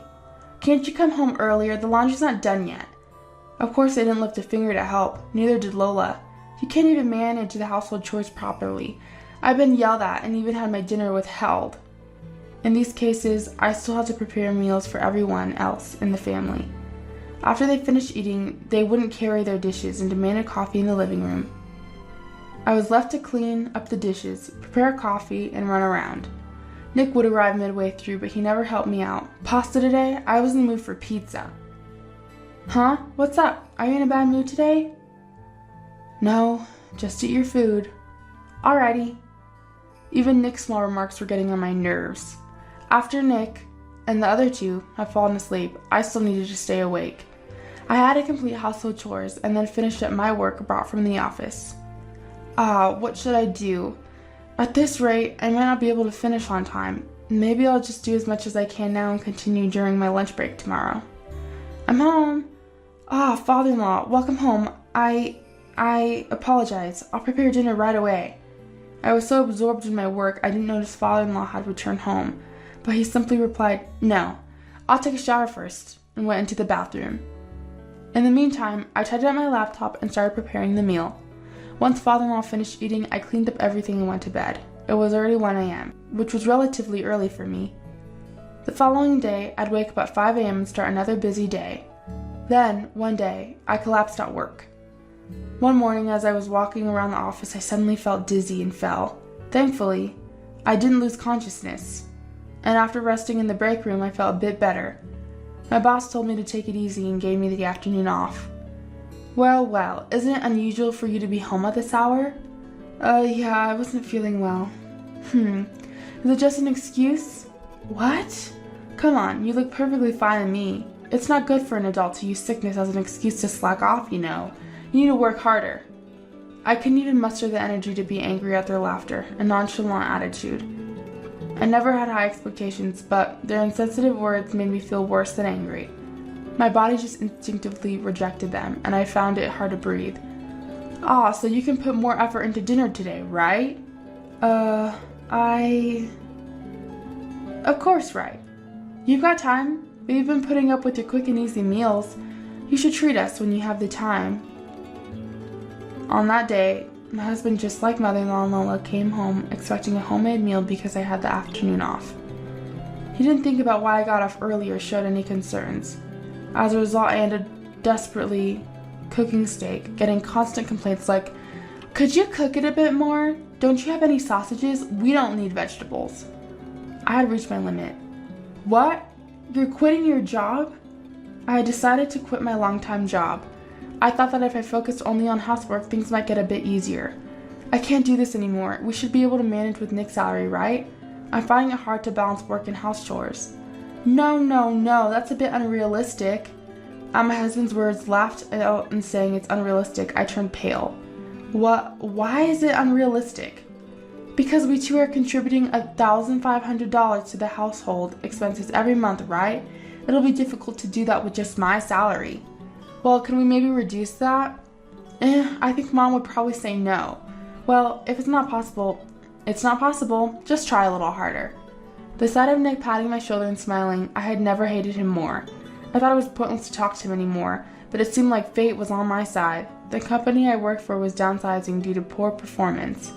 I had the option to seek assistance for the next job placement for my company or even stay, but I chose to resign immediately. Huh? You're leaving because the company is doing poorly? Yes, that's why I'll be focusing on household chores from now on. I told Nick, who had just returned from work, that I had resigned from the company. I knew it was somewhat forceful, but I felt it was the only way to make him pull his weight. However, when mother-in-law and Lolo, who were along with Nick, heard the news, they became livid.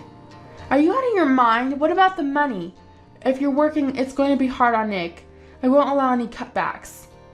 But there are things I just can't do besides juggling household chores, and work was exhausting. I believe this is a good opportunity for me. No, but you said it's impossible. We need at least $2,000 to get by. I think you can manage. After all, $2,000 is just for living expenses. Honestly, I don't believe the utilities alone can cost that much. I was under the impression that the $2,500 I was providing every month was going towards living expenses, and there had to be room for savings. Even though they adamantly said it was impossible, I believed the amount could fluctuate as it was not a fixed cost. Then I was told an unbelievable fact by mother-in-law. Oh, my head hurts. You thought that was just for living expenses? Then what are you spending it on? I thought it was all going to mother-in-law and Lo's living expenses. Let me be clear. Isn't it obvious that we need to cut back there? You're asking us to tighten our belts? What kind of wife are you? The $1,500 come from the paycheck, doesn't it? Yes, it does. The $1,500 every month was all being transferred from my account to father-in-law's. When I discussed it with Nick, we decided to handle all the payments from my salary. It was simpler to manage everything from one salary. That money, it's not for living expenses, but for the mortgage payment on the house. What? A mortgage? That includes some home improvements, so the mortgage payment is $1,500 a month. That's a fixed cost. It can't be changed. Hold on a minute. That kind of expense was supposed to be managed with father-in-law's salary. Haha, what a waste. Why should we use Nick's money when we have our own to spend freely, especially when we have a wife who's like a wallet? I was dumbfounded to be referred to as a wallet. It seemed like they didn't think of me as a wife but merely as a source of money to exploit. And watching mother-in-law and Lila's laugh uproariously at this reality, I could confirm that Nick with his calm smile was just as guilty. Well, but Mom, she quit her job and doesn't have an income anymore, right? Shouldn't we get rid of her quickly? Yes, let's do that. We're under no obligation to take care of you, nor do we need to provide you with a place to stay. Wait a minute. Well, Mom's right. Sorry, Olivia. You'll need to move out until you find a job. Nick! I couldn't believe what my husband was saying to me with a smile. But the three of them, ignoring my shock, slowly pushed me towards the front door. I was too stunned to resist and found myself locked out. You don't deserve a free meal. Come back when you can pay for yourself. An unemployed wife should get lost. Bombarded with harsh words through the front door, I felt too weak to resist and walked away slowly. They didn't even let me take my stuff. All I had was the smartphone in my pocket. I thought about using it while it was charged, but in reality, the last place I would turn to for help, my family's home, was the reason I couldn't choose to divorce despite all that had happened. After walking a little in the residential area at night, as expected, a call came in from my mom. Hello? You're not thinking about coming back home, are you? Our house is in the country. It would be a hassle if you came back. Apologize properly to your in-laws. You're not allowed to come back here. Nick probably called my parents' house. He knew what kind of people my parents were. That's why I was looking forward to living together when I was being deceived. I believe they would care about me more than my own family. What should I do now? Before I knew it, I was sitting blankly on a bench in the local park. It was 9 o'clock. I needed to decide my next move soon. But my wallet. Remembering that I had left my bag with my wallet inside, I reluctantly decided to sneak back to the house. I was anxious about what might be happening at home and was secretly watching from outside when someone approached from behind. That person quietly handed me my bag. It was my father-in-law, who had found my bag at the front door after coming home from work. Several weeks had passed since I left home.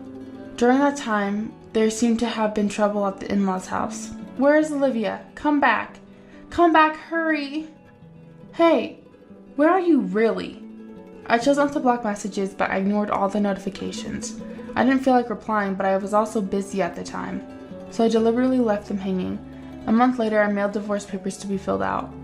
I also hired a lawyer referred to by my father-in-law and claimed a refund of the $99,000 for the house mortgage that I had been paying for 5 years and 6 months at a rate of $1,500 per month. I also added a small claim for compensation in the divorce proceedings against the three of them. Immediately, Nick started calling me like a demon, so I had no choice but to answer. What's with that lawyer? I won't accept a divorce. Well, let's settle in court then. Goodbye. Wait, I'm in a tough situation. Please withdraw the claim. Mom has also been served divorce papers by Dad, and he said she could do whatever she wants with the house. Mom said she wants to stay here. Why don't you support her then? That's the hard part. That's why I'm saying please come back. No way, why should I go back to such a hell? I couldn't hide my irritation as I listened to my husband's selfish claims. And right now, the parents' house is the worst situation. It's become like a garbage dump because no one's doing the chores properly. Why don't you do the chores then? That's your job as my wife. Then how about paying me for the housework? It's $12 per hour, from 5 a.m. to 8 a.m. and from 7 p.m. to midnight. I'll do the housework if you can pay me monthly for these hours. You're out of your mind. There's no way I'm paying you for that. It's a wife's job to handle the housework. There's no paycheck for household tasks. My father-in-law did pay me. What? On the day I was kicked out, my father-in-law, who had handed me my bag, bowed his head deeply to me. I'm really sorry. I warned him several times, but I never thought it would come to this. Father-in-law, I know about your parents' house, Olivia. I feared that something like this might happen eventually. With those words, my father-in-law asked me to wait in front of the house for a moment. I entered the house, and after a few minutes, he quietly handed me something he had fetched. This is a banking card, isn't it? What my father-in-law handed me was a banking card in my name. Soon after we got married and started living together, my father-in-law had asked me to open an account, as he knew someone who worked at a local bank.